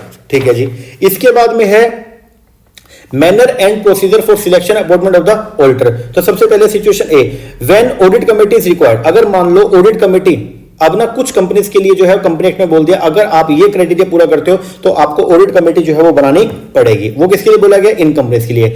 सारी के सारे लिस्टेड कंपनी, सारी पब्लिक कंपनी या कोई भी पेड अप कोई भी पब्लिक कंपनी जिसकी पेड कैपिटल 10 करोड़ या से ज्यादा है या इसका जो टर्नओवर जो है वो 100 करोड़ से ज्यादा है या एग्रीगेट आउटस्टैंडिंग लोन या बोरोविंग जो है वो 50 करोड़ से ज्यादा है तो ऐसी कंपनी को जो है वो ऑडिट कमेटी जो है वो क्या करना पड़ेगा? बनाना पड़ेगा। अगर ऑडिट कमेटी है तो फिर अब क्या होगा? तो ऑडिटर का अपॉइंटमेंट जो है वो कैसे होगा? तो बोलता है ऑडिट कमेटी जो है वो क्या करेगी? रेम्युनरेशन के लिए बोर्ड को जो है रिकमेंड करेगी name of the individual firm as auditor after considering the following. इन सब बातों को ध्यान रखिए। ऑडिट कमेटी देखो अभी भी अपॉइंटमेंट तो बोर्ड ही करेगा, लेकिन ऑडिट कमेटी क्या करेगी, रिकमेंडेशन करेगी। If audit committee and the board agree, अगर उस पर्सन के ऊपर जिसका नाम ऑडिट कमेटी ने दिया था, अगर उसके ऊपर ये दोनों एग्री हो गए तो क्या होगा, इफ द बोर्ड भी एग्री हो गया with the recommendation audit committee, तो बोर्ड जो है वो क्या करेगा, रिकमेंड करेगा अपॉइंटमेंट टू द मेंबर्स को and place the matter for consideration in the AGM. अगर audit committee and the board disagree हुआ, मतलब ऑडिट कमेटी तो बोली मिस्टर एक्स को रखो, लेकिन बोर्ड बोला नहीं यार मिस्टर एक्स को हम नहीं रखेंगे। इफ द बोर्ड डिसएग्री हो गया with the audit committee recommendation, it should refer back the audit committee, तो वो ऑडिट कमेटी को बोलेगा दोबारा इस मुद्दे के ऊपर आप सुनवाई करो और आप हमको बताओ क्या होना चाहिए। अगर audit committee does not reconsider, if the audit committee does not reconsider its recommendation after taking the reason given to the board, then board जो है वो क्या करेगा, रिकॉर्ड करेगा रीजन, बोर्ड बताएगा भाई रीजन क्या है, किस बेस पे हम मिस्टर एक्स को अपॉइंटमेंट क्यों नहीं कर रहे, और सेंड करेगा अपनी खुद की रिकमेंडेशन टू द मेंबर्स को। ठीक है जी। तो किनको ऑडिट कमेटी बनाना जरूरी है, तो ऐसी कंपनी जो क्या है लिस्टेड कंपनी या कोई भी ऐसी पब्लिक कंपनी जिसकी पेड कैपिटल 10 करोड़ या उससे क्या है ज्यादा है, ठीक है, और या फिर जो है उसका जो टर्नओवर जो है वो कितने 100 करोड़ से ज्यादा, और एग्रीगेट जो उसका आउटस्टैंडिंग लोन है वो कितने 50 करोड़ से ज्यादा, तो ऐसी कंपनी को ऑडिट कमेटी जो है वो बनानी क्या है जरूरी है। इसके बाद आएगा कैजुअल वैकेंसी। कैजुअल वैकेंसी का मतलब जो है वो क्या है, अगर ऑडिटर जो है वो अपॉइंट हो गया उसके बाद वो छोड़ के चला जाए तो उसको बोलते हैं हम लोग क्या, कैजुअल वैकेंसी। तो कैजुअल वैकेंसी का फिलिंग जो है वो कैसे होगा, तो सबसे पहले ये बोल रहा है क्या, अगर कंपनी जो है वो क्या है गवर्नमेंट कंपनी है, तो गवर्नमेंट कंपनी में कैजुअल वैकेंसी का क्या होगा, तो बोलते C and AG shall fill करेगा कैजुअल वैकेंसी विद इन कितने दिनों में, 30 दिनों में। अगर C and AG does not fill the vacancy within 30 days, तो बोर्ड जो है वो क्या करेगा, फिल करेगा casual vacancy within next 30 days में। और जिस सीए को अपॉइंट किया, जो कैजुअल वैकेंसी होगी थी उसकी जगह जिस सीए को हमने लगाया वो क्या करेगा, अगली एजीएम तक जो है उस कंपनी का ऑडिटर बना रहेगा। अब बात करते हैं बाकी कंपनीज का, तो बाकी कंपनी में जो कैजुअल वैकेंसी अगर होगा उसको कौन फिल करेगा, बोर्ड करेगा विद इन 30 डेज के अंदर करेगा। ठीक है, टेन्योर जो रहेगा वो क्या रहेगा, till the conclusion of the next AGM तक रहेगा। ठीक है, अब special point in the casual vacancy, तो स्पेशल पॉइंट में जो है वो क्या, अगर किसी फर्म का रिकंस्ट्रक्शन होता है, अगर कोई फर्म जो है जिसको अपॉइंट किया था एज एन ऑडिटर और उस फर्म का रिकंस्ट्रक्शन हुआ, एडमिशन रिटायरमेंट डेथ हुआ, तो उसका जो है वो ऑडिटर के ऊपर कोई भी इंपैक्ट नहीं पड़ेगा। जैसे एक फॉर्म थी उसके अंदर पहले 5 मेंबर थे A B C D E, अब उनमें से ए छोड़ के चला गया और एफ नया आ गया, तो उस चीज का जो है वो कोई भी इंपैक्ट नहीं पड़ेगा। ठीक है, reappointment of the retiring auditor, जो रिटायरिंग ऑडिटर है उसको हम क्या कर लेंगे, रीअपॉइंट करेंगे अगर वो डिस्क्वालीफाई नहीं है। तो क्या बोलता है, if the retiring auditor is not disqualify, तो उसको क्या कर लेंगे, रीअपॉइंटमेंट कर लेंगे। If the retiring auditor has not given the company, और ना ही उसने ये बोला कि मैं अब जो है अपनी अनविलिंगनेस नहीं शो करी, तो उसको भी जो है रीअपॉइंटमेंट किया जा सकता है। If a special resolution has not been pass at the AGM, और अगर मान लो उस जो रिटायरिंग ऑडिटर था अगर उसको हटाने के लिए कोई एसआर पास नहीं किया गया, तो उसको जो है रीअपॉइंट किया जा सकता है। इसके बाद आएगा रोटेशन। रोटेशन का प्रिंसिपल जो है वो क्या बोलता है, रोटेशन का प्रिंसिपल एप्लीकेबल है किस किस पे, लिस्टेड कंपनी पे। दूसरा, ऑल अनलिस्टेड पब्लिक कंपनी जिनकी पेड कैपिटल जो है वो 10 करोड़ से ज्यादा है, ऑल प्राइवेट कंपनी जिसकी पेड कैपिटल जो है वो 50 करोड़ से ज्यादा है, या ऑल कंपनी जिसकी पेड कैपिटल जो है वो क्या है, below the above specified limit but having the public borrowing, लेकिन उसके अंदर जो है वो कितनी है, 50 करोड़ से ज्यादा है। तो ऐसी कंपनी के ऊपर जो रोटेशन का प्रिंसिपल भी अप्लाई होता है। अब रोटेशन का प्रिंसिपल जो है वो क्या बोलता है कि आपने अगर एक ऑडिटर को अपॉइंट कर दिया ना इन कंपनी के लिए ओनली बस, ठीक है, तो ये कंपनी जो है वो एक टाइम पे किसी ऑडिटर को अपॉइंट करेगी ना, अगर इन्होंने कोई इंडिविजुअल को लगाया तो वो मैक्सिमम 5 साल तक की कंपनी का ऑडिटर रहेगा, उसके बाद उसको जो है वो ऑडिट का प्लेस छोड़ना पड़ेगा। और अगर ऑडिट फर्म को अपॉइंट किया तो वो जो है लगातार 2 टर्म्स तक, 5-5 साल के 2 टर्म, मतलब 10 साल के लिए ऑडिटर अपॉइंट हो सकते हैं, उसके बाद इनको कूल ऑफ पीरियड में जाना पड़ेगा। कूल ऑफ पीरियड का मतलब ये अब ये दोबारा से रीअपॉइंट अभी हाथों हाथ नहीं हो सकते। तो बोलता है ऑडिटर इनएलिजिबल, जो ऑडिटर इनएलिजिबल है अपॉइंटमेंट के लिए वो सब क्या है, सबसे पहला cooling off period, any individual और the audit firm shall not be eligible for reappointment as auditor in the same company for 5 year from the completion of their audit term. तो अगर आप इंडिविजुअल थे तो आपको एक बार के लिए कितने सालों के लिए अपॉइंट किया जा सकता है, 5 साल के लिए, और फिर 5 साल के बाद में अगले 5 साल तक आप अपॉइंट नहीं हो सकते। दूसरा, अगर आप ऑडिट फर्म थे तो आप कितने साल के लिए अपॉइंट हो सकते हो किसी कंपनी के ऑडिटर, 10 साल के लिए, और 10 साल के बाद जो है वो आप उस कंपनी के ऑडिटर अगले 5 सालों के लिए अपॉइंट नहीं हो सकते। ठीक है, कॉमन पार्टनर अगर है, मान लो कोई दूसरी फर्म है उसके कॉमन पार्टनर है, वो भी अपॉइंट नहीं हो सकते। अगर old certified partner new firm है वो भी इनएलिजिबल है, और अगर सेम नेटवर्क फर्म है तो ये भी नहीं हो सकती। मतलब अगर 10 साल का टेन्योर या 5 साल का टेन्योर आपने पूरा कर लिया तो आप दोबारा से उस कंपनी के जो है वो ऑडिटर अपॉइंट नहीं होगे अगले 5 साल के लिए। ठीक है, इसके बाद है जी आपका ये सेक्शन के लिए तो बता रहा है 3 साल का टेन्योर आपको दिया गया, ये तो बकवास सी बात है। चलो आगे बढ़ो। अब है जी removal right and miscellaneous etcetera. तो बोला removal of the auditor before expiry of the term. ठीक है। तो ये बोलता है टर्म से पहले भी अगर हम चाहें तो हम ऑडिटर को जो है वो रिमूव भी कर सकते हैं। तो उसके लिए क्या बोलता है, बोलता है सबसे पहले बोर्ड जो है वो क्या करेगा, रेजोल्यूशन पास करेगा, ठीक है, for the removal of the auditor के लिए। इसके बाद एप्लीकेशन जो है वो दिया जाएगा सेंट्रल गवर्नमेंट को within 30 days of the board resolution. फिर प्रीवियस अप्रूवल जो है ना सेंट्रल गवर्नमेंट का should be obtain in response to the form 80, और जनरल मीटिंग जो है वो होल्ड किया जाएगा within 60 days of the receipt of the approval from the central government. और ऐसा जो है वो जनरल मीटिंग के अंदर क्या किया जाएगा, पास किया जाएगा। और एक ऑडिटर को रिमूव करने से पहले उसको जो है ऑप्शन दिया जाएगा अपॉर्चुनिटी ऑफ बीइंग हर्ड का। तो ये बात थोड़ा ध्यान रखना, ठीक है। तो मतलब आप जो है एक ऑडिटर का अपॉइंट हो गया, उसके बाद उसको हटा भी सकते हैं। फिर removal of the auditor eight the AGM, AGM के अंदर भी आप जो है ऑडिटर को रिमूव कर सकते हैं। तो उसके लिए प्रोविजन जो है वो क्या बोलता है, सबसे पहला स्पेशल नोटिस, स्पेशल नोटिस जरूरी है for the resolution at the AGM for appointing as auditor, ठीक है, of the a person other than retiring auditor और providing expressive that the retiring auditor shall not be reappoint. तो अगर एक auditor को आपने जो पहले से आपका अपॉइंटेड ऑडिटर था, अगर उसको आपने क्या करना हटाना, तो उसके लिए पहले आपको एसआर पास करना पड़ेगा। उसकी एक कॉपी जो है वो आप ऑडिटर को भी सेंड करोगे। राइट जो होंगे रिटायरिंग ऑडिटर का वो क्या होगा कि वो अपनी बात को जो है वो एजीएम के अंदर रखने का भी उसको क्या है, राइट है। कंपनी की ड्यूटी जो है वो क्या बनती है, कंपनी ड्यूटी है अगर auditor where the retiring auditor make a representation writing to the member of the company, तो कंपनी क्या करेगी, उसकी रिप्रेजेंटेशन को जो उसने बात रखी है कंपनी के आगे, उनको सभी मेंबर्स को जो है वो क्या करेगी, सर्कुलेट करेगी, ठीक है ना। तो जब भी आप किसी भी ऑडिटर को अगर मान लो एजीएम में क्या करें, रिमूव कर रहे हो, तो रिमूव करने से पहले उसको जो है अपॉर्चुनिटी ऑफ बीइंग हर्ड भी आप प्रोवाइड करोगे। इसके बाद है जी change of auditor based on the tribunal और डायरेक्शन। अगर कोर्ट जो है वो क्या कर दे, ऑर्डर पास कर दे, तो भी आपको जो है वो ऑडिटर को क्या करना पड़ेगा, हटाना पड़ेगा। अब वो सिचुएशन क्या है, जब ट्रिब्यूनल का ऑर्डर पास करेगा, अगर ट्रिब्यूनल ये सेटिस्फाई है कि ऑडिटर जो है कंपनी का वो डायरेक्टली या इनडायरेक्टली फ्रॉडुलेंट तरीके से काम कर रहा है, ठीक है, और या फिर जो है वो क्या कर रहा है, उकसा रहा है या साठगांठ कर रहा है, किसी भी फ्रॉड के अंदर वो संलिप्त पाया गया, तो कोर्ट जो है वो क्या करेगा, ऑर्डर पास करेगा और कंपनी को अपने ऑडिटर को क्या करना पड़ेगा, हटाना पड़ेगा। बेस क्या है, ट्रिब्यूनल कैसे ऑर्डर पास करेगा, या तो ट्रिब्यूनल सू मोटो कर देगा, मतलब ट्रिब्यूनल को खुद को लगा, कोर्ट को खुद को लगा कि यार यहाँ पंगा चल रहा है, या फिर जो है अगर सेंट्रल गवर्नमेंट जो है ट्रिब्यूनल को क्या करेगी, अप्लाई करेगी कि भाई आप ऑर्डर पास करो और इस कंपनी के ऑडिटर को हटाओ, या ट्रिब्यूनल एप्लीकेशन जो है ट्रिब्यूनल के पास है किसी भी पर्सन के द्वारा, कोई भी पर्सन कोर्ट में अप्लाई कर रहा है और बोल रहा है कि ये कंपनी का जो ऑर्डर है वो फ्रॉडली तरीके से काम कर रहा है, तो उसको जो है वो हटाया जा सकता है। आगे है फिर आपका ऑर्डर ऑफ ट्रिब्यूनल। ट्रिब्यूनल का जो ऑर्डर है वो क्या होगा, the tribunal can order the company to change its auditor. Tribunal मतलब कोर्ट जो है फिर कंपनी को बोलेगा कि आप अपने ऑडिटर को जो है वो क्या करो, चेंज करो।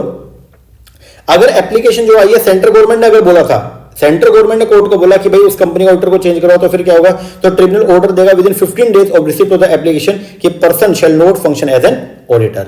इसके बाद में इफेक्ट क्या होगा, जब ट्रिब्यूनल का ऑर्डर आ गया तो अब क्या होगा, जो इंडिविजुअल या फर्म जो सीए अपॉइंट की गई थी, ठीक है, is not eligible to be appointed as an auditor. अब वो जो है कंपनी का ऑडिटर नहीं रहेगा अगले 5 सालों के लिए।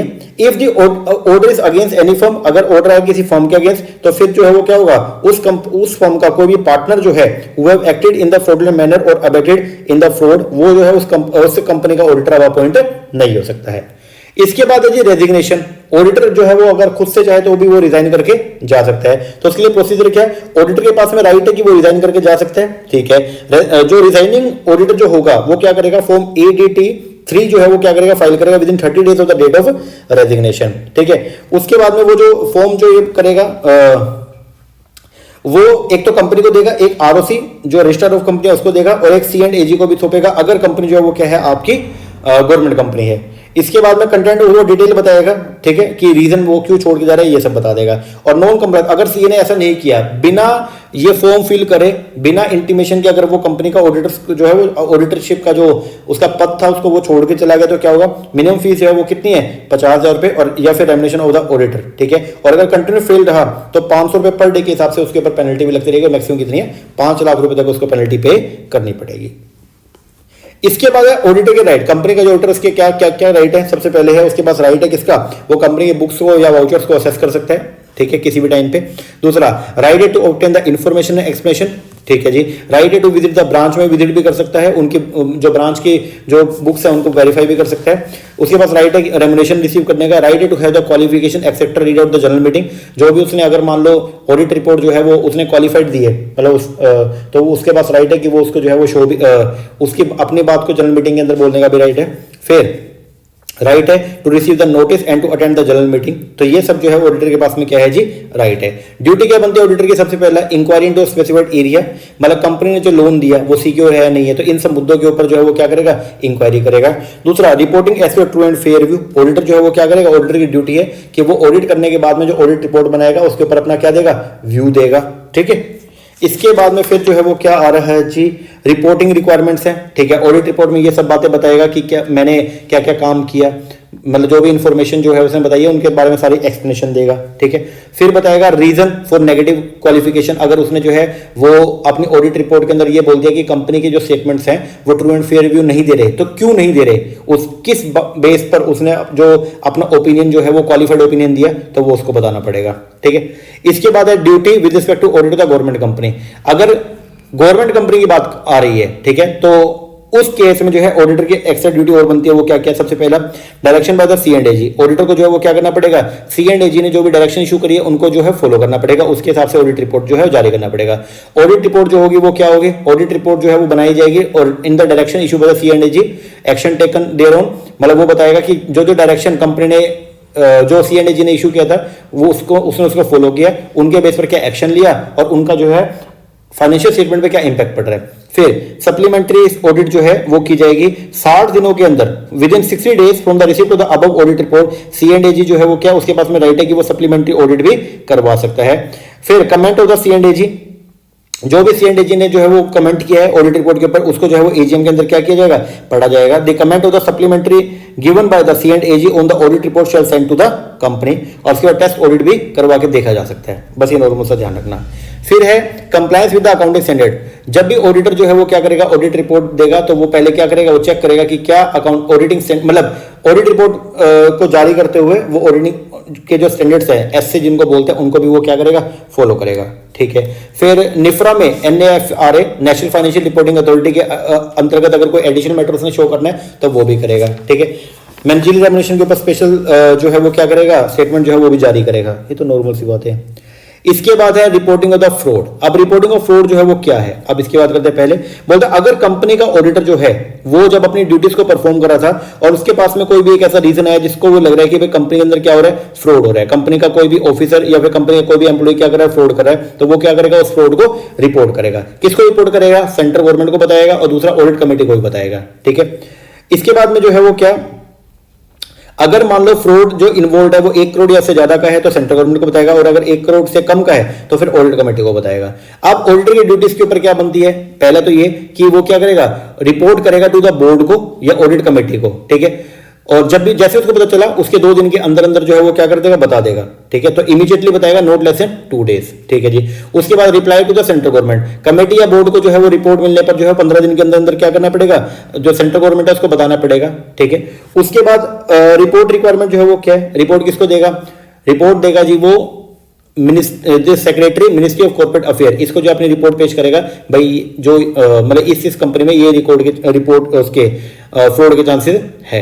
और अगर मान लो ये सब आप काम नहीं करते हो, ठीक है ना, तो फिर क्या होगा, तो फिर अगर आप पर्सन है, ठीक है, तो पनिशमेंट जो है मानी जाएगी, मतलब ऑडिटर के ऊपर पनिशमेंट जो है कितनी है, मिनिमम 1 लाख रुपए, मैक्सिमम कितना 25 लाख रुपए तक की आपके ऊपर पेनल्टी भी लग सकती है। इसके बाद है जी आपकी ड्यूटी है कि आप जो है ऑडिट रिपोर्ट को क्या करेंगे, साइन करेंगे, ठीक है जी।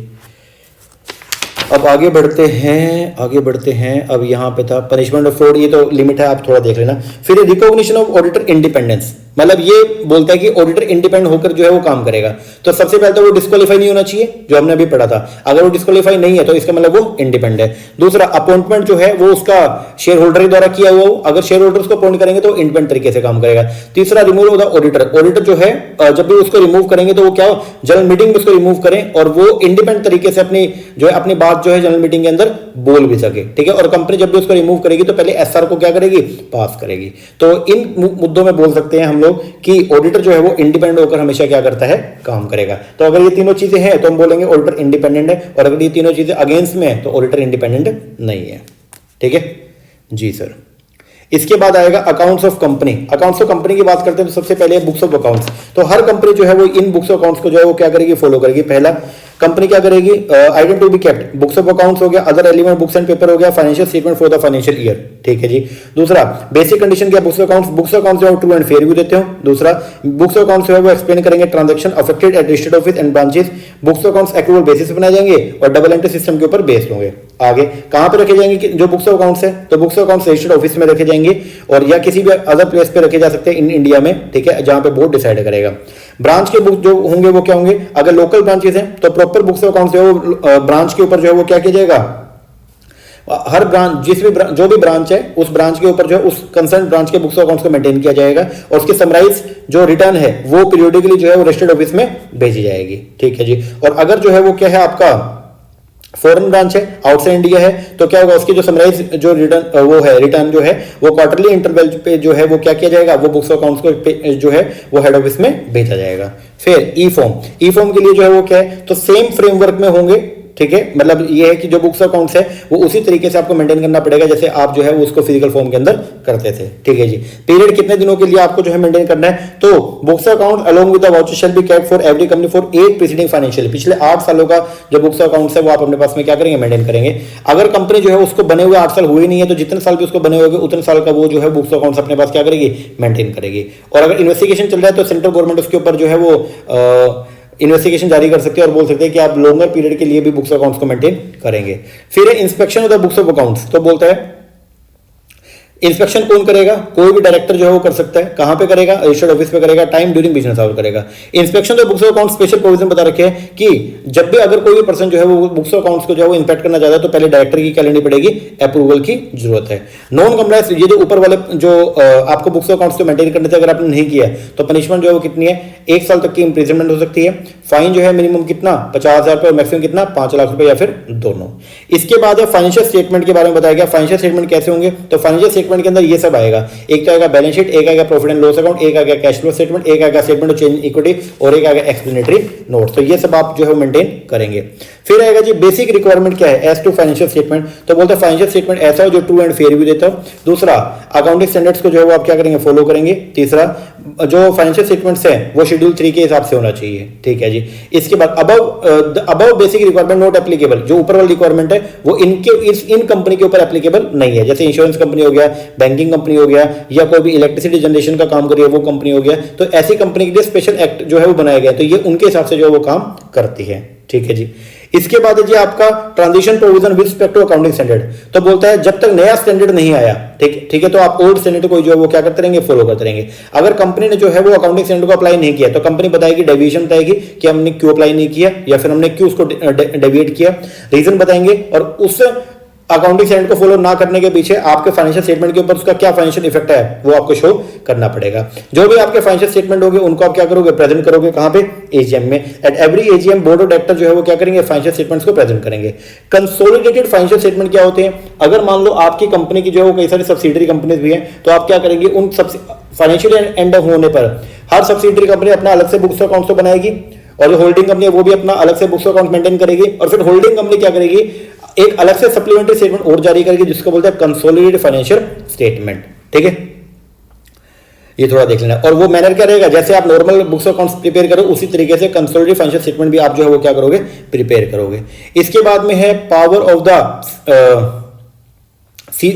CGA, power of CG to exempt, तो सेंट्रल गवर्नमेंट जो है वो नोटिफिकेशन जारी करके किसी भी कंपनी को बोल सकती है कि आपको सेक्शन 129 को फॉलो करने की रिक्वायरमेंट नहीं है, तो वो सेंट्रल गवर्नमेंट के पास में जो है वो पावर है, ठीक है।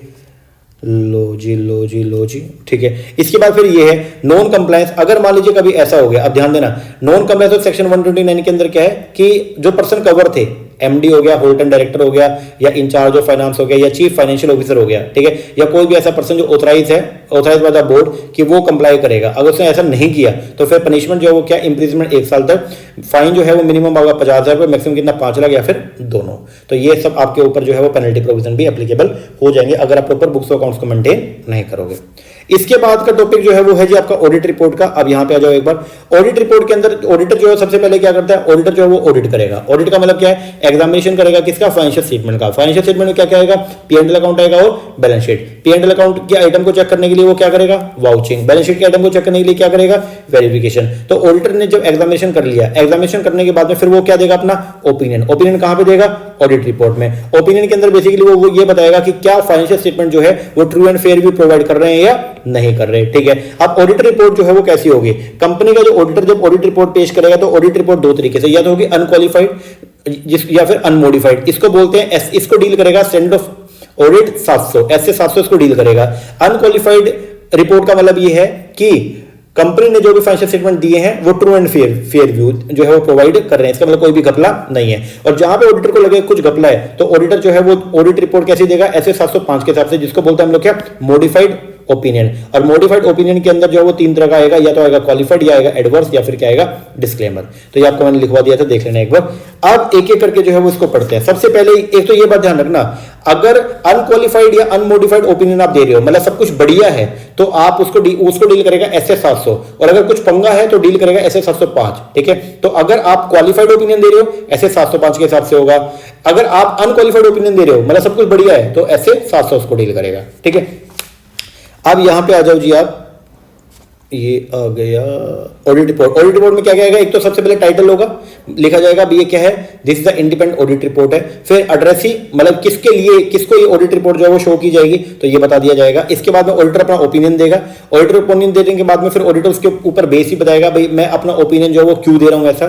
फिर ऑडिटर जो है ये भी बताएगा कि कंपनी गोइंग कंसर्न है या नहीं है। फिर की ऑडिट मैटर जो है वो भी क्या करेगा, रिपोर्ट के अंदर शो करेगा। ऑडिटर जो है वो रिस्पॉन्सिबिलिटी बताएगा, फाइनेंशियल स्टेटमेंट की रिस्पॉन्सिबिलिटी भाई मेरी नहीं है, वो कंपनी की, तो कंपनी ने बनाए या नहीं बनाए हैं। इसके बाद auditor responsibility for the audit of the financial statement, और ऑडिटर ये बताएगा मेरी रिस्पॉन्सिबिलिटी जो है वो किसकी है, वो फाइनेंशियल स्टेटमेंट को ऑडिट करने की है। या कोई भी अदर रिपोर्टिंग रिस्पॉन्सिबिलिटी है तो ऑडिटर्स को क्या करेगा, शो करेगा।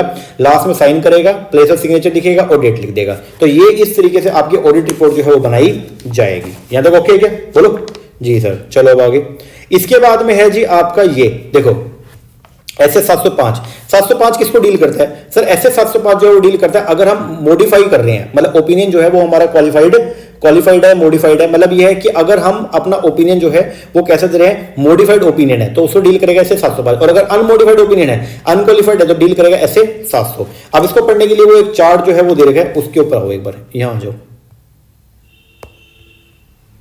इधर आओ, देखो जी ये मैंने बताया था। एक तो क्लास में लिखवाया था मैंने, मटेरियल मिस स्टेटमेंट जो है उस मटेरियल मिस स्टेटमेंट, ये टर्म आता है हमेशा ऑडिट रिपोर्ट में। एक तो होता है मटेरियल का मतलब क्या होता है, इंपॉर्टेंट है, और मिस स्टेटमेंट का मतलब फॉल्स या इनकरेक्ट इंफॉर्मेशन, ठीक है ना, उसको बोलते हैं हम लोग क्या, मिस स्टेटमेंट। ओके, अब ध्यान दो यहां पे, अगर बोलता है ऐसे 705 में क्या होता है, ऐसे 705 में क्या है, इफ ही, अगर ऑडिटर के पास में एविडेंस है कि फाइनेंशियल स्टेटमेंट जो है वो मिसस्टेटेड है, मतलब अपने को पता चल गया कि फाइनेंशियल स्टेटमेंट में जो है वो क्या है, गड़बड़ी है, ठीक है। अब देखेंगे गड़बड़ी कैसी है, अगर गड़बड़ी मटेरियल है प्लस परवेसिव है, मतलब गड़बड़ी मटेरियल भी है, इंपोर्टेंट भी है और परवेसिव है, हर जगह गड़बड़ी है, तो कैसा ओपिनियन दिया जाएगा, एडवर्स दिया जाएगा।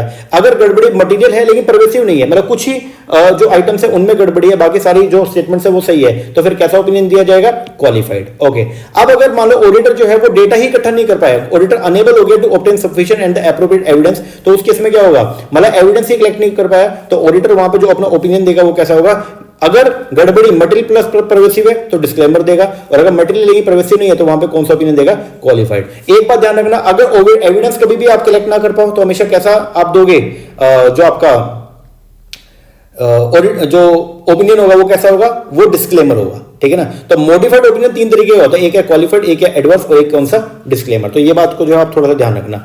इसके बाद में फिर ये है कि अगर आप जो है सफिशिएंट जो डॉक्यूमेंट्स है या एविडेंस जो है वो कलेक्ट नहीं कर पाए, ठीक है, और ये लिमिटेशन जो है वो इंपोज कौन करिए, मैनेजमेंट। तो आप ऑडिटर जो है वो क्या, मतलब अगर मैनेजमेंट जो है वो ऑडिटर के काम के ऊपर, वर्क स्कोप ऑफ वर्क के ऊपर जो है वो क्या करती है, लिमिटेशन लगाती है, तो ऑडिटर जो है वो रिक्वेस्ट करेगा मैनेजमेंट से कि भाई मेरे ऊपर जो लिमिटेशन लगाई है उसको क्या करो, हटाओ। अगर मैनेजमेंट हटा दे तो ओके, अगर नहीं हटाया तो फिर आप जो है मैनेजमेंट से ऊपर वाले बंदों को क्या कर दोगे, बता दोगे, टेल द TCWG।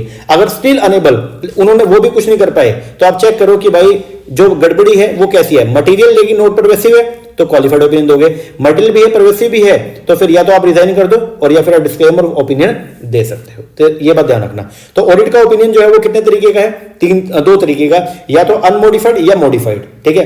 अब अनमोडिफाइड में जो है वो क्या होगा, अनमोडिफाइड या अनक्वालिफाइड जो है उसके अंदर क्या होगा कि अपने को जब ये उसको डील करेगा ऐसे 700, और ऐसे 700 जो है वो क्या बोलते हैं, forming an opinion and reporting on the financial statement deal with the unqualified opinion, ठीक है। और अगर मॉडिफाइड है, गड़बड़ी वाला है, तो उसको डील करेगा एसए 705। तो ये बात आप थोड़ा सा ध्यान रखना, ठीक है ना।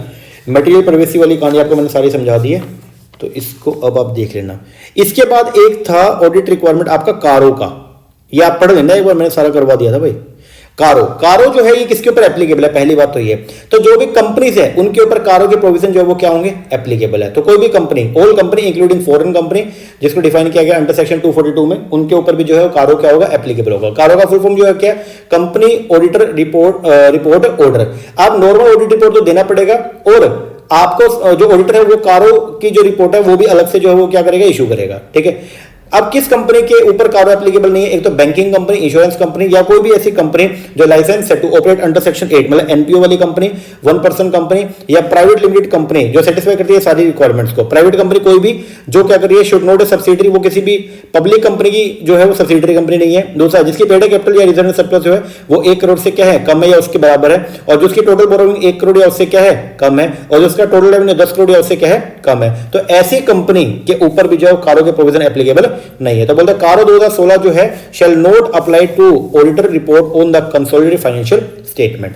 अब कारो की जो अलग से रिपोर्ट जो जाएगी, अगर मान लो आपकी कंपनी के ऊपर कारो के रूल्स जो है अप्लाई हैं, तो सीए क्या करेगा, एक नॉर्मल जो ऑडिट रिपोर्ट देता है वो तो देगा, और प्लस में कारो की रिपोर्ट भी देगा। अब कारो की रिपोर्ट में क्या क्या होगा, सबसे पहले ये है बताया जाएगा फिक्स एसेट की रिगार्डिंग की क्या कंपनी प्रॉपर रिकॉर्ड्स मेंटेन कर रही है, फिर क्या फिजिकली जो मैनेजमेंट है वो फिजिकली टाइमली बेसिस पे अपनी एसेट्स को वेरीफाई करती है या नहीं करती है। इन्वेंट्री के लिए बताया जाएगा कि क्या इन्वेंट्री का फिजिकल वेरिफिकेशन मैनेजमेंट के द्वारा होता है नहीं होता, ये बताया जाएगा। लोन है तो बताया जाएगा कि जो लोन अगर किसी डायरेक्टर को दिया है तो क्या टर्म एंड कंडीशन जो है वो प्री जुडिशियल तो नहीं है भाई, कंपनी के इंटरेस्ट के हित मतलब अहित में तो नहीं है।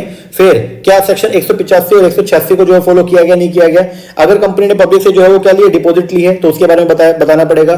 तो कोस्ट अकाउंटिंग रिकॉर्ड, अगर सेंट्रल गवर्नमेंट ने कंपनी को बोला कि आप कोस्ट अकाउंटिंग रिकॉर्ड मेंटेन करेंगे तो उसके बारे में बताना पड़ेगा। कंपनी जो है क्या अपने स्टैट्यूटरी ड्यूज जो लीगल ड्यूज है टाइमली बेसिस पे उनका भुगतान कर रही है नहीं कर रही है, उसके बारे में बताना पड़ेगा। कंपनी अपने ड्यूज का भुगतान टाइमली बेसिस कर रही है नहीं कर रही है, उसका बताना पड़ेगा। मनी रेज, अगर कंपनी ने जो आईपीओ इशू करके जो पैसे इकट्ठा किया था उसको कंपनी ने क्या उसी जगह पे लगाया जिसके लिए कंपनी ने पैसे इकट्ठा किया था, ये बताना पड़ेगा। अगर कोई फ्रॉड है तो अगर फ्रॉड को नोटिस में आ गया वो बताना पड़ेगा। मैनेजरियल डेमोनेशन के बारे में बताना पड़ेगा। निधि कंपनी अगर है तो उसके अलग से कंप्लायंस है उनको बताना पड़ेगा। रिलेटेड पार्टी ट्रांजैक्शन अगर कोई हुई है उसके लिए अलग से बताना पड़ेगा। प्रेफरेंशियल अलॉटमेंट अगर शेयर्स की गई है उसके लिए अलग से बताना पड़ेगा। नॉन कैश ट्रांजैक्शन अगर किसी स्पेसिफिक पर्सन के साथ की गई है उसके लिए अलग से रिपोर्टिंग रिक्वायरमेंट है। अगर रजिस्ट्रेशन है अंडर द आरबीआई एक्ट है तो उसके लिए अलग से रिक्वायरमेंट है। तो ये सब चीजें आपको अलग से शो करनी पड़ेंगी बिसाइड्स दी ऑडिट रिपोर्ट। तो अगर मान लो किसी कंपनी के ऊपर कारो के प्रोविजन भी लगे तो नॉर्मल ऑडिट रिपोर्ट तो जाएगी और साथ में कारो की रिपोर्ट अलग से और भी जाएगी।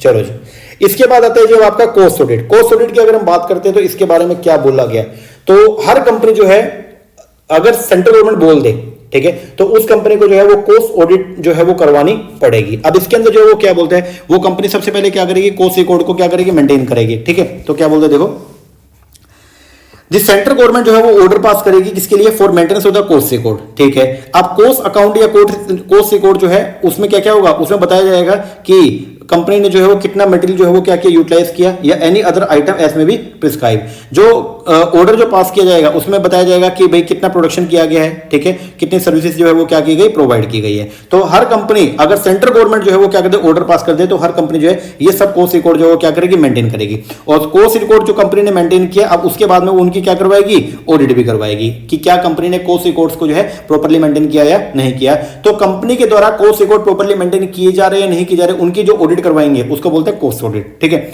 अब कोस्ट ऑडिट में क्या है, जनरल मीनिंग क्या है, cost audit the audit of the cost record. जो भी कोस्ट रिकॉर्ड्स है उनकी जो ऑडिट होती है उसको बोलते हैं हम लोग क्या, कोस्ट ऑडिट। किसके ऊपर एप्लीकेबल है, कौन सी कंपनी जो है वो कोस्ट, किस कंपनी के लिए मैंडेटरी है कि वो कंपनी कोस्ट ऑडिट करवाएगी, तो उसके लिए टर्नओवर का लिमिट बताया गया। तो बोलता है अगर रेगुलेटेड सेक्टर में है, अगर आपकी कंपनी रेगुलेटेड सेक्टर से है तो एनुअल टर्नओवर जो है वो कितना आपका, अगर 50 करोड़ या 50 करोड़ या उससे क्या है ज्यादा है, और एग्रीगेट टर्नओवर किसी इंडिविजुअल प्रोडक्ट से अगर आपका 25 करोड़ या उससे ज्यादा है तो आपको जो है वो क्या करना पड़ेगा, ऑडिट करवाना पड़ेगा। और अगर आप नॉन रेगुलेटेड सेक्टर से रिलेटेड हैं तो अगर आपका एनुअल टर्नओवर ओवरऑल टर्नओवर जो है वो 100 करोड़ या उससे ज्यादा है, और अगर एक सिंगल प्रोडक्ट से जो आपका टर्नओवर है वो 35 करोड़ या उससे ज्यादा है, तो आपको जो है वो कॉस्ट ऑडिट जो है वो करवानी पड़ेगी। किसके ऊपर कॉस्ट ऑडिट के रूल्स एप्लीकेबल नहीं है? तो कोई भी कंपनी जिसकी टोटल रेवेन्यू जो हो रहा है वो एक्सपोर्ट से जो है वो मतलब रेवेन्यू फ्रॉम एक्सपोर्ट जो है उसके टोटल रेवेन्यू का 75% से ज्यादा है या 75% के बराबर है, तो ऐसी कंपनी को कॉस्ट ऑडिट करवाने की जरूरत नहीं है। दूसरा, कोई भी कंपनी जो स्पेशल इकोनॉमिक जोन के अंदर ऑपरेट हो रही है, या कोई भी कंपनी जो एंगेज है in the generation of electricity या कैप्टिव कंजम्पशन में, तो ऐसी कंपनी को भी जो है वो कॉस्ट ऑडिट करवाना मैंडेटरी नहीं है। अब कॉस्ट ऑडिटर कौन होगा? तो बोलता है cost auditor shall be conducted by the, मतलब कॉस्ट ऑडिट कौन करेगा? कॉस्ट अकाउंटेंट करेगा इन प्रैक्टिस, ठीक है। दूसरा, स्टैट्यूटरी ऑडिटर जो है वो कंपनी कभी भी कंपनी का कॉस्ट ऑडिटर नहीं बन सकता। कॉस्ट ऑडिटर जो है वो क्या करेगा? कंप्लाई करेगा कॉस्ट अकाउंटिंग स्टैंडर्ड्स को, ठीक है जी। कॉस्ट ऑडिट जो है shall be in addition to the audit conducted in the 143, तो स्टैट्यूटरी ऑडिट के साथ में कॉस्ट ऑडिट करवाएंगे। अगर आपने कॉस्ट ऑडिट करवा लिया तो इसका मतलब ये नहीं है कि ये सब्स्टिट्यूट है स्टैट्यूटरी ऑडिट का, स्टैट्यूटरी ऑडिट तो होगा ही होगा। दूसरा, before submission to the cost auditor for his audit report, board जो है वो अप्रूव करेगा कॉस्ट स्टेटमेंट को, and all annexure they shall be sign by the director authorized by the board.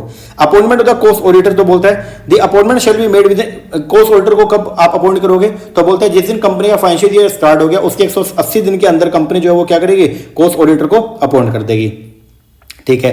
अब कॉस्ट ऑडिटर का अपॉइंटमेंट, उसका remuneration कैसे decide होगा? तो बोलता है अगर ऑडिट कमेटी बनाना जरूरी है कंपनी में, जो हम अभी कंपनी अकाउंट्स के अंदर पढ़ के आए थे, तो वहां पे हमने देखा था कि अगर ऑडिट कमेटी जो है वो जरूरी है, ठीक है, तो कौन करेगा? अपॉइंटमेंट करेगा जी बोर्ड करेगा on recommendation of audit committee, और रेम्युनरेशन जो डिसाइड करेगा कौन करेगी? ऑडिट कमेटी करेगी। ऑडिट कमेटी रिकमेंड करेगी, अप्रूव कौन करेगा? बोर्ड करेगा, और रेटिफाई कौन करेगा? शेयर होल्डर से अप्रूवल ले लेंगे।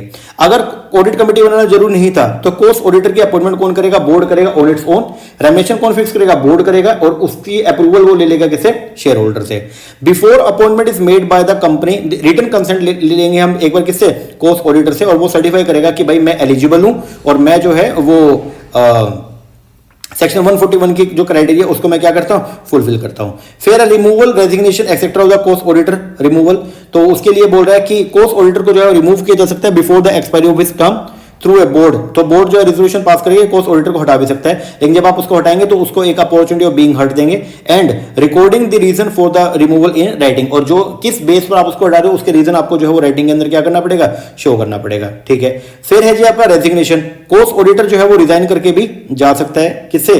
कंपनी से। अब राइट क्या है कॉस्ट ऑडिटर की? तो सबसे पहले ये बोलता है qualification, disqualification, right, duty, obligation, जो कंपनी ऑडिटर की थी वही सारी किसकी है? कॉस्ट ऑडिटर की है। द कंपनी ड्यूली बाउंड है टू गिव ऑल असिस्टेंस, जब कॉस्ट ऑडिटर कॉस्ट ऑडिट करेगा तो कंपनी की रिस्पॉन्सिबिलिटी की वो सारी असिस्टेंस प्रोवाइड करेगी, किसको? कॉस्ट ऑडिटर को। कॉस्ट ऑडिट की रिपोर्ट जो है फिर उसके बारे में बता रखा है, कॉस्ट ऑडिटर जो है अपनी रिपोर्ट जो है वो सबमिट करेगा, फाइनेंशियल ईयर एंड होने के 180 दिन के अंदर जो है वो पेश करेगा। Within 30 days from the receipt of cost audit report, company जो है वो क्या करेगी? अब एक एक्सप्लेनेशन जो है वो पेश करेगी, ठीक है। तो बोर्ड जो है वो क्या करेगा? पेश करेगा उस कॉस्ट ऑडिट रिपोर्ट के ऊपर, ठीक है। If central government call for further information, अगर सेंट्रल गवर्नमेंट को कोई और इंफॉर्मेशन भी चाहिए, ठीक है, तो कंपनी जो है वो क्या करेगी? सेंट्रल गवर्नमेंट को वो सारी इंफॉर्मेशन प्रोवाइड करेगी। नॉन कंप्लायंस, अगर मान लो कंपनी ने या ऑफिसर ने जो है वो डिफॉल्ट के अंदर है, उसने जो है वो अपनी रिपोर्ट जो है वो पेश नहीं किया, तो फिर क्या होगा? तो cost auditor is punishable in the manner provided in section 147।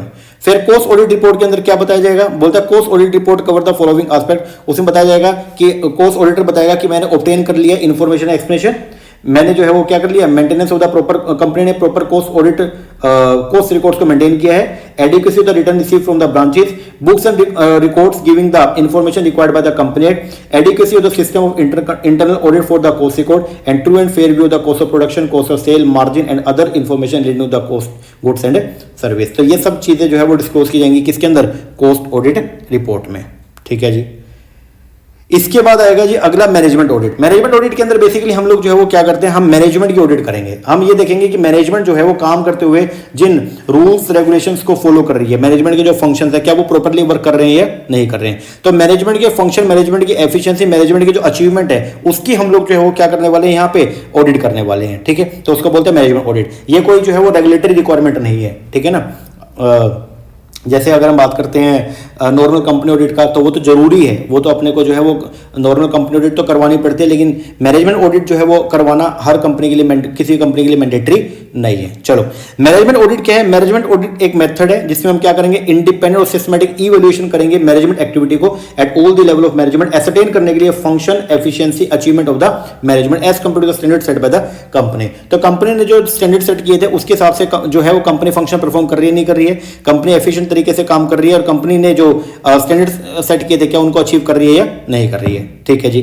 क्या क्या मैनेजमेंट ऑडिट के स्कोप में क्या क्या आएगा? तो सबसे पहला इवैल्यूएट करेंगे एफिशिएंसी मैनेजमेंट की, इंप्लीमेंट करेंगे principle and policy of the management, फिर देखेंगे अगर कोई वेरिएंस है तो उसको हम जो है वो फाइंड करेंगे, एनालाइज करेंगे रीजन, भाई जो अगर मान लो कोई वेरिएंस आ गया, कोई भी जो है वो क्या है टारगेट पूरा नहीं हुआ तो ऐसा क्यों नहीं हुआ, उसके रीजन देखेंगे और रिकमेंड करेंगे सजेशन फॉर द इंप्रूवमेंट। ठीक है। क्या जरूरत है मैनेजमेंट ऑडिट की? सबसे पहला मैनेजमेंट की एफिशिएंसी को आपने चेक करना, उसके लिए हम लोग करवाते हैं मैनेजमेंट ऑडिट। दूसरा सजेशन फॉर इंक्रीज एफिशिएंसी, किस तरीके से मैनेजमेंट अपनी एफिशिएंसी को इंक्रीज करेगी उसका सजेशन प्रोवाइड किया जाता है मैनेजमेंट ऑडिट करके, क्योंकि मैनेजमेंट की ऑडिट करके पता चलेगा कहां पे कमी है, फिर उन कमी को दूर करने का प्रयास किया जाता है। असेस करते हैं मैनेजमेंट ऑडिट की मदद से effectiveness of the planning and policy, कि हमारी जो प्लानिंग और हमारी पॉलिसी है वो सही है या नहीं है। मैनेजमेंट ऑडिट हेल्प करता है इंक्रीज करने में प्रॉफिटेबिलिटी को, ये हेल्प करता है कोऑर्डिनेट करने में एक्टिविटी, और ये गिव करता है वैल्यूएबल एडवाइस।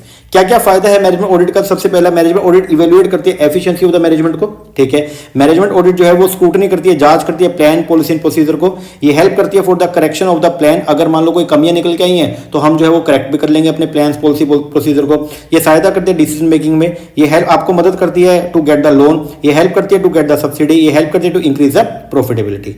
क्या क्या लिमिटेशन मैनेजमेंट ऑडिट का? देखो भाई, मैनेजमेंट ऑडिट जो है वो ऑडिट है किसका? मैनेजमेंट की ऑडिट है, मैनेजमेंट ही कर रही है, और किसके लिए कर रही है? मैनेजमेंट के द्वारा। तो यहां पे जो है ना, जो लोग हमने सिलेक्ट करे हैं मैनेजमेंट ऑडिट के लिए वो कंपनी के लोग होते हैं, और कंपनी के लोग हैं तो उनको सारा घपले गुपले का पता होता है, तो वो जो है उसके ऊपर ज्यादा तवज्जो नहीं देते। दूसरा, कंपनी के लोग हैं तो वो जो है वो फैमिलियर हैं with the organisation and the staff and employ, तो पर्सनल एस्पेक्ट जो है ना उसको ओवरलुक किया जाता है। ठीक है।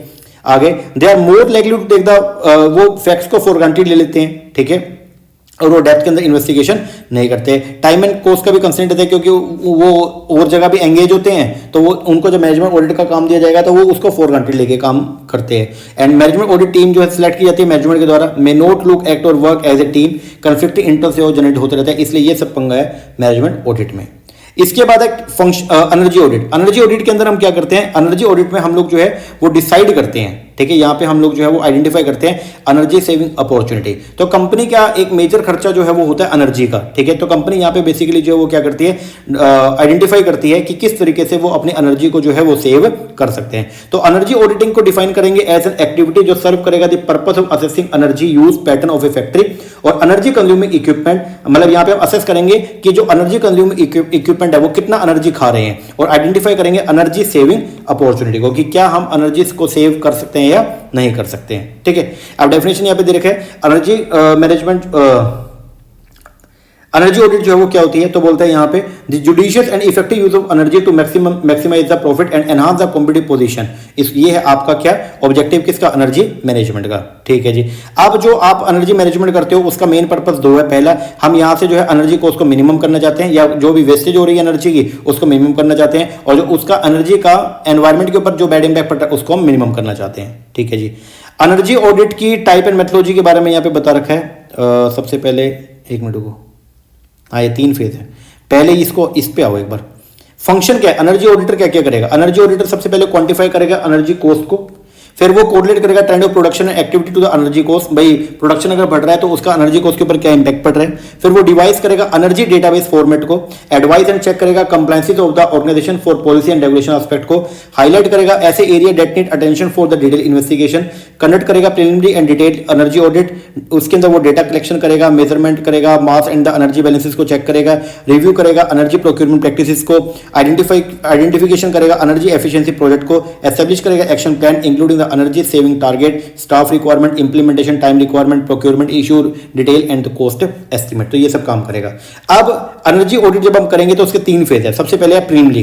प्रीलिमिनरी के अंदर हम लोग जो है वो क्या करते हैं, पहले जो है बेसिकली हम लोग जो है तैयारी कर लेते हैं एनर्जी के लिए, एनर्जी ऑडिट करने के लिए, ठीक है। फिर हम क्या डिटेल एनर्जी ऑडिट करेंगे और फिर लास्ट में जो है वो हम क्या करेंगे, पोस्ट ऑडिट फेज आएगा। तो सबसे पहला जो आपका फेज है स्टेप 1 के अंदर वो है आपका प्री ऑडिट फेज। तो एनर्जी ऑडिट करने से पहले हम क्या करेंगे, पहले प्लान बनाएंगे, plan and organise, walk through audit करेंगे, ऊपर से एक बार ऑडिट करेंगे, इनफॉर्मल इंटरव्यू लेंगे विद द एनर्जी मैनेजर या प्रोडक्शन मैनेजर या प्लांट मैनेजर से, ठीक है। फिर उसके बाद में हम जो है वो यहीं पे क्या करेंगे, मतलब प्री ऑडिट फेज में ही, अभी ऑडिट शुरू नहीं किया है, ऑडिट से पहले हम क्या क्या करेंगे, एक ब्रीफ मीटिंग या अवेयरनेस प्रोग्राम चलाएंगे with all the division head and the person concern. अब आपने कर लिया, आपको कुछ अंदाजा मिल गया, कुछ आपको नॉलेज मिल गई है कंपनी के बारे में। अब आप क्या करोगे, ऑडिट करोगे। ऑडिट में आप सबसे पहले क्या करोगे, प्राइमरी डेटा इकट्ठा करोगे सबसे पहले जी। फिर आप सर्वे या मॉनिटरिंग करके डेटा का कलेक्शन करोगे, यस। कंडक्ट करोगे डिटेल ट्रायल एंड एक्सपेरिमेंट करोगे for the selected energy guzzlers, yes. फिर एनालाइज करोगे एनर्जी यूज को, यस। आइडेंटिफिकेशन एंड डेवलपमेंट करोगे, एनर्जी कंजर्वेशन अपॉर्चुनिटी देखोगे भी कैसे कैसे आप जो है एनर्जी को सेव कर सकते हो, यस।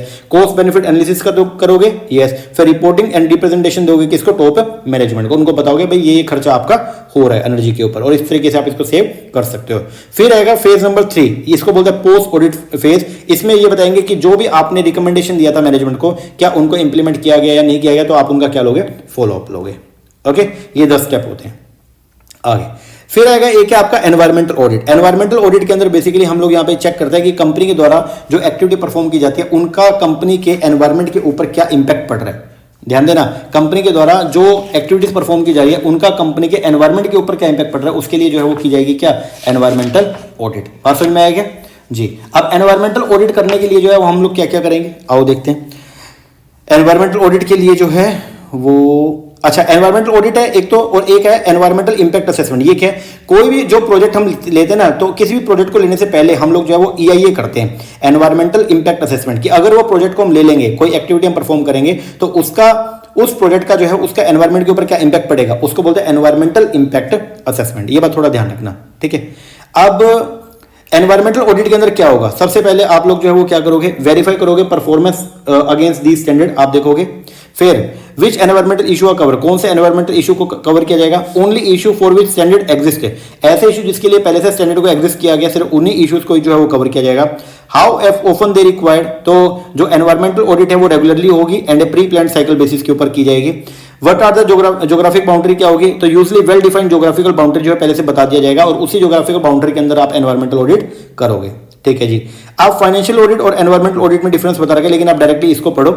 तो एनवायरमेंट ऑडिट जो है वो क्या लीगल बेसिस है, तो बोलता है कुछ एक्सेप्शन को छोड़ के एनवायरमेंटल ऑडिट करना आपके लिए क्या है, वॉलंटरी है, ठीक है।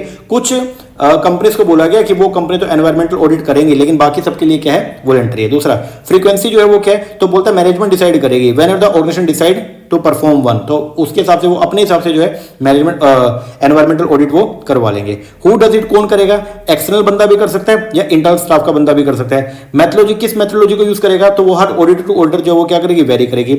Assess to the audit, very few audit are public, अगर आप देखेंगे तो बहुत ही कम कंपनियां जो है वो एनवायरमेंटल ऑडिट करवाती हैं। And liability, with few exception there are negotiated between the auditor and the audited and there is no external liability implication in the environmental audit, okay.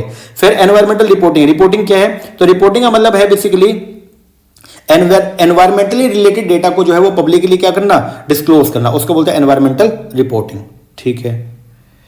फिर ये आ गया main area to be covered in case of environment audit. जब आप environment audit करेंगे तो क्या क्या चीजों को जो है वो आप चेक करोगे, सबसे पहले देखोगे कंपनी का या फैक्ट्री का जो लेआउट और डिजाइन है उसको हम चेक करोगे कि क्या उस फैक्ट्री के अंदर जो है वो प्रॉपर पोल्यूशन कंट्रोल डिवाइसेस को इंस्टॉल किया गया, नहीं किया गया। दूसरा आईटी सिस्टम जो है आप वो भी चेक करोगे, IT system for capturing the environmental information वो प्लेस है या नहीं है। फिर कंजर्वेशन रिसोर्सेज, जो रिसोर्सेज है वो वेस्ट तो नहीं हो रहे हैं। फिर पोल्यूशन कंट्रोल के ऊपर जो है वो आप काम करोगे, क्या पोल्यूशन को मेजर करने के लिए या पोल्यूशन को कंट्रोल करने के लिए डिवाइसेस आपने लगा रखे, नहीं लगा रखे। फिर employ safety and occupational hazards के ऊपर भी जो है वो देखोगे कि एम्प्लॉय की सेफ्टी के लिए आपने कोई प्रोविजन बना रखा है या नहीं बना रखा। अब एनवायरमेंटल ऑडिट करेंगे तो 4 उसके अंदर स्टेप आएंगे। सबसे पहला प्री ऑडिट, ऑडिट करने से पहले आप डिफाइन करोगे ऑब्जेक्टिव कि भाई एनवायरमेंटल ऑडिट क्यों कर रहे हैं, स्कोप किन किन चीजों को चेक करना है, ऑडिट का क्राइटेरिया क्या रहेगा, सिलेक्ट करोगे ऑडिट टीम मेंबर, डेवलप करोगे ऑडिट प्लान और फिर इन्फॉर्म करोगे फैसिलिटीज को एंड रिव्यू द बैकग्राउंड। फिर आप जाओगे साइट पे, मतलब कंपनी के अंदर जाओगे, कंपनी के लेआउट, फिर उनको चेकिंग करोगे ऑन साइट। ऑन साइट पे आप क्या करने वाले हो, कॉन्फ्रेंस, ओपनिंग द कॉन्फ्रेंस, वहां पे जाके लोगों से बातचीत करके डेटा इकट्ठा करोगे, आइडेंटिफाई करोगे एरिया ऑफ कंसर्न जहां पे पंगा हो सकता है। फिर साइट या फैसिलिटी इंस्पेक्शन करोगे, रिकॉर्ड डॉक्यूमेंट रिव्यू करोगे, स्टाफ रिव्यू स्टाफ का इंटरव्यू लोगे, इनिशियल रिव्यू लोगे फाइंडिंग्स का, क्लोजिंग और एग्जिट दी कॉन्फ्रेंस। पोस्ट ऑडिट के अंदर फिर क्या होगा, ऑडिट कर लिया, अब पोस्ट ऑडिट इवैल्यूएशन करोगे फाइंडिंग का, सबमिट करोगे रिपोर्ट्स को, गेट करोगे approval of the management, hold exit conference and submit the final report. और बाद में जो भी आपने अपनी रिकमेंडेशन कंपनी को दी थी एनवायरमेंट ऑडिट करने के बाद में, जो भी आपने सुझाव दिया था भाई आपको लेआउट में ये चेंजेस करना है, फिर लास्ट में आप क्या करोगे, फॉलोअप लोगे। फॉलोअप में क्या होगा, वेरीफाई करोगे action taken on audit finding और रिकमेंडेशन। इसके बाद में आएगा जी अगला है आपका सेफ्टी ऑडिट। सेफ्टी ऑडिट की बात करते हैं तो ये क्या है, सेफ्टी ऑडिट बेसिकली एक टर्म है जिसको यूज करते हैं डिस्क्राइब करने के लिए एक्टिविटी है where a facility gather information about one or more aspect of the workplace in order to evaluate the risk level for health और सेफ्टी इशू। तो यहां पे बेसिकली जो है वो क्या किया जाएगा, सेफ्टी ऑडिट विल हेल्प करेगा डिटरमाइन करने में कि कंपनी की डे टू डे एक्टिविटी जो है कि क्या वो सेफ्टी स्टैंडर्ड्स को फॉलो कर रही है या नहीं कर रहे हैं। ठीक है, तो सेफ्टी ऑडिट क्या है, एक स्ट्रक्चर प्रोसेस है। स्ट्रक्चर प्रोसेस है मतलब पहले से स्टेप डिसाइड कर दिया जाएगा, ठीक है, जहां पे इंफॉर्मेशन को इकट्ठा किया जाएगा relating to the efficiency, effectiveness and the liability of a company total health and safety management system.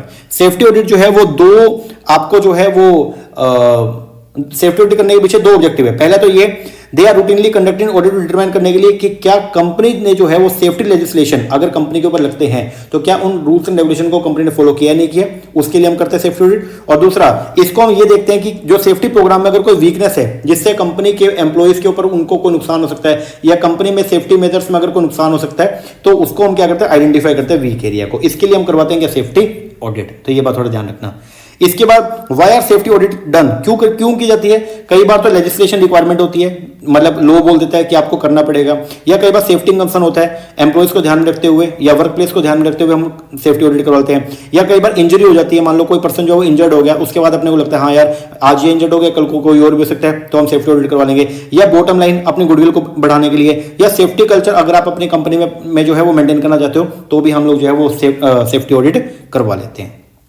ठीक है, इसके बाद आखिरी जो है वो है आपका कौन सा, सिस्टम ऑडिट। सिस्टम ऑडिट क्या है, देखो आज की डेट में जो है वो बहुत सारा डेटा जो है वो आईटी फॉर्म्स के अंदर जो है वो मेंटेन किया जा रहा है। ठीक है, तो सिस्टम ऑडिट जो है वो क्या करता है, सिस्टम ऑडिट ये बताएगा बेसिकली कि जो डेटा और इंफॉर्मेशन जनरेट किया गया, ठीक है, ई फॉर्म के अंदर, ठीक है ना, तो हम क्या करेंगे, अब यहां पे सिस्टम्स की जो हमारे इलेक्ट्रॉनिक डिवाइसेस जिनको यूज किया जा रहा है डेटा को स्टोर करने में, उनकी जो है वो क्या करते हैं, ऑडिट करते हैं। तो सिस्टम ऑडिट के अंदर बेसिकली जो सॉफ्टवेयर जो टेक्निक्स को आप यूज कर रहे हैं ना, तो हम उनकी जो है वो क्या करेंगे, ऑडिट करेंगे। तो इसके अंदर क्या बोलते हैं, देखो the audit of system involve the review करना और इवेल्युएट करना control and the computer system as well as their use, efficiency, security in the company which process the information. तो जो सिस्टम इंफॉर्मेशन प्रोसेसिंग का काम कर रहे हैं उन सभी सिस्टम्स को, मतलब उन सभी कंप्यूटर्स को जो है वो हम क्या करने वाले हैं, उनको हम जो है वो उनकी ऑडिट करेंगे। ठीक है, कि क्या वो इफेक्टिव तरीके से काम कर रहे हैं या नहीं कर रहे हैं। इन शॉर्ट अगर बात करते हैं सिस्टम ऑडिट के अंदर क्या क्या आएगा, सिस्टम ऑडिट में हम वेरीफाई करते हैं control in the processing of information and installation of system, verify और जज करते हैं information objectively, examination and evaluation करते हैं प्रोसेस को in terms of computerization and data processing. ठीक है, तो ये सब काम आता है आपका किसमें, सिस्टम ऑडिट में। तो बेसिकली सिस्टम ऑडिट मतलब जो आपके कंप्यूटर सिस्टम्स हैं उनके हम ऑडिट करेंगे कि क्या वो इफेक्टिव तरीके से वर्क कर रहे हैं या नहीं कर रहे हैं। ठीक है जी, इसका ऑब्जेक्टिव क्या है, सिस्टम ऑडिट हम क्यों करवा रहे हैं, तो ऑब्जेक्टिव बता दिया, कॉस्ट बेनिफिट रेशियो को इंप्रूव करने के लिए, दूसरा अपनी सेटिस्फेक्शन को इंप्रूव करने के लिए, और ये देखने के लिए कि क्या सिक्योरिटी है या नहीं है, प्रॉपर सिक्योरिटी जो है कंप्यूटराइज सिस्टम के ऊपर अवेलेबल है या नहीं है, फिर कॉन्फिडेंशियलिटी की गारंटी जो है उसको मेंटेन करने के लिए और इंटीग्रिटी मेंटेन करने के लिए, मिनिमाइज करने के लिए existence of the risk, optimize and streamline करने के लिए डिसीजन मेकिंग को, और एजुकेट करने के लिए on the control of the information system. ये सब काम के लिए हम लोग जो है वो क्या करते हैं, सिस्टम ऑडिट करते हैं। और अगर सिस्टम ऑडिट करेंगे, ठीक है, तो उससे क्या होगा, आपका जो बॉटम लाइन है, मतलब आपकी जो गुडविल है वो भी क्या होगी, एनहांस होगी। The audit of the system is fundamentally to guarantee the performance and security of the computer system of company which is reliable when using them and guarantee the maximum possible privacy. तो basically जो आप अपने information technology के अंदर जो आप systems को क्या कर रहे हो, यूज कर रहे हो, तो उनकी ऑडिट की जो है हम करवाएंगे ताकि उनकी एक्यूरेसी को, उनकी जो प्रोसेसिंग पावर्स है उनको हम जो है वो क्या कर सके, जांच सके। तो उसके लिए की जाती है क्या, आपका सिस्टम ऑडिट। ओके जी सर, लो जी, ये आपका ऑडिट वाला जो है हमने जल्दी जल्दी से इसको कवर कर लिया।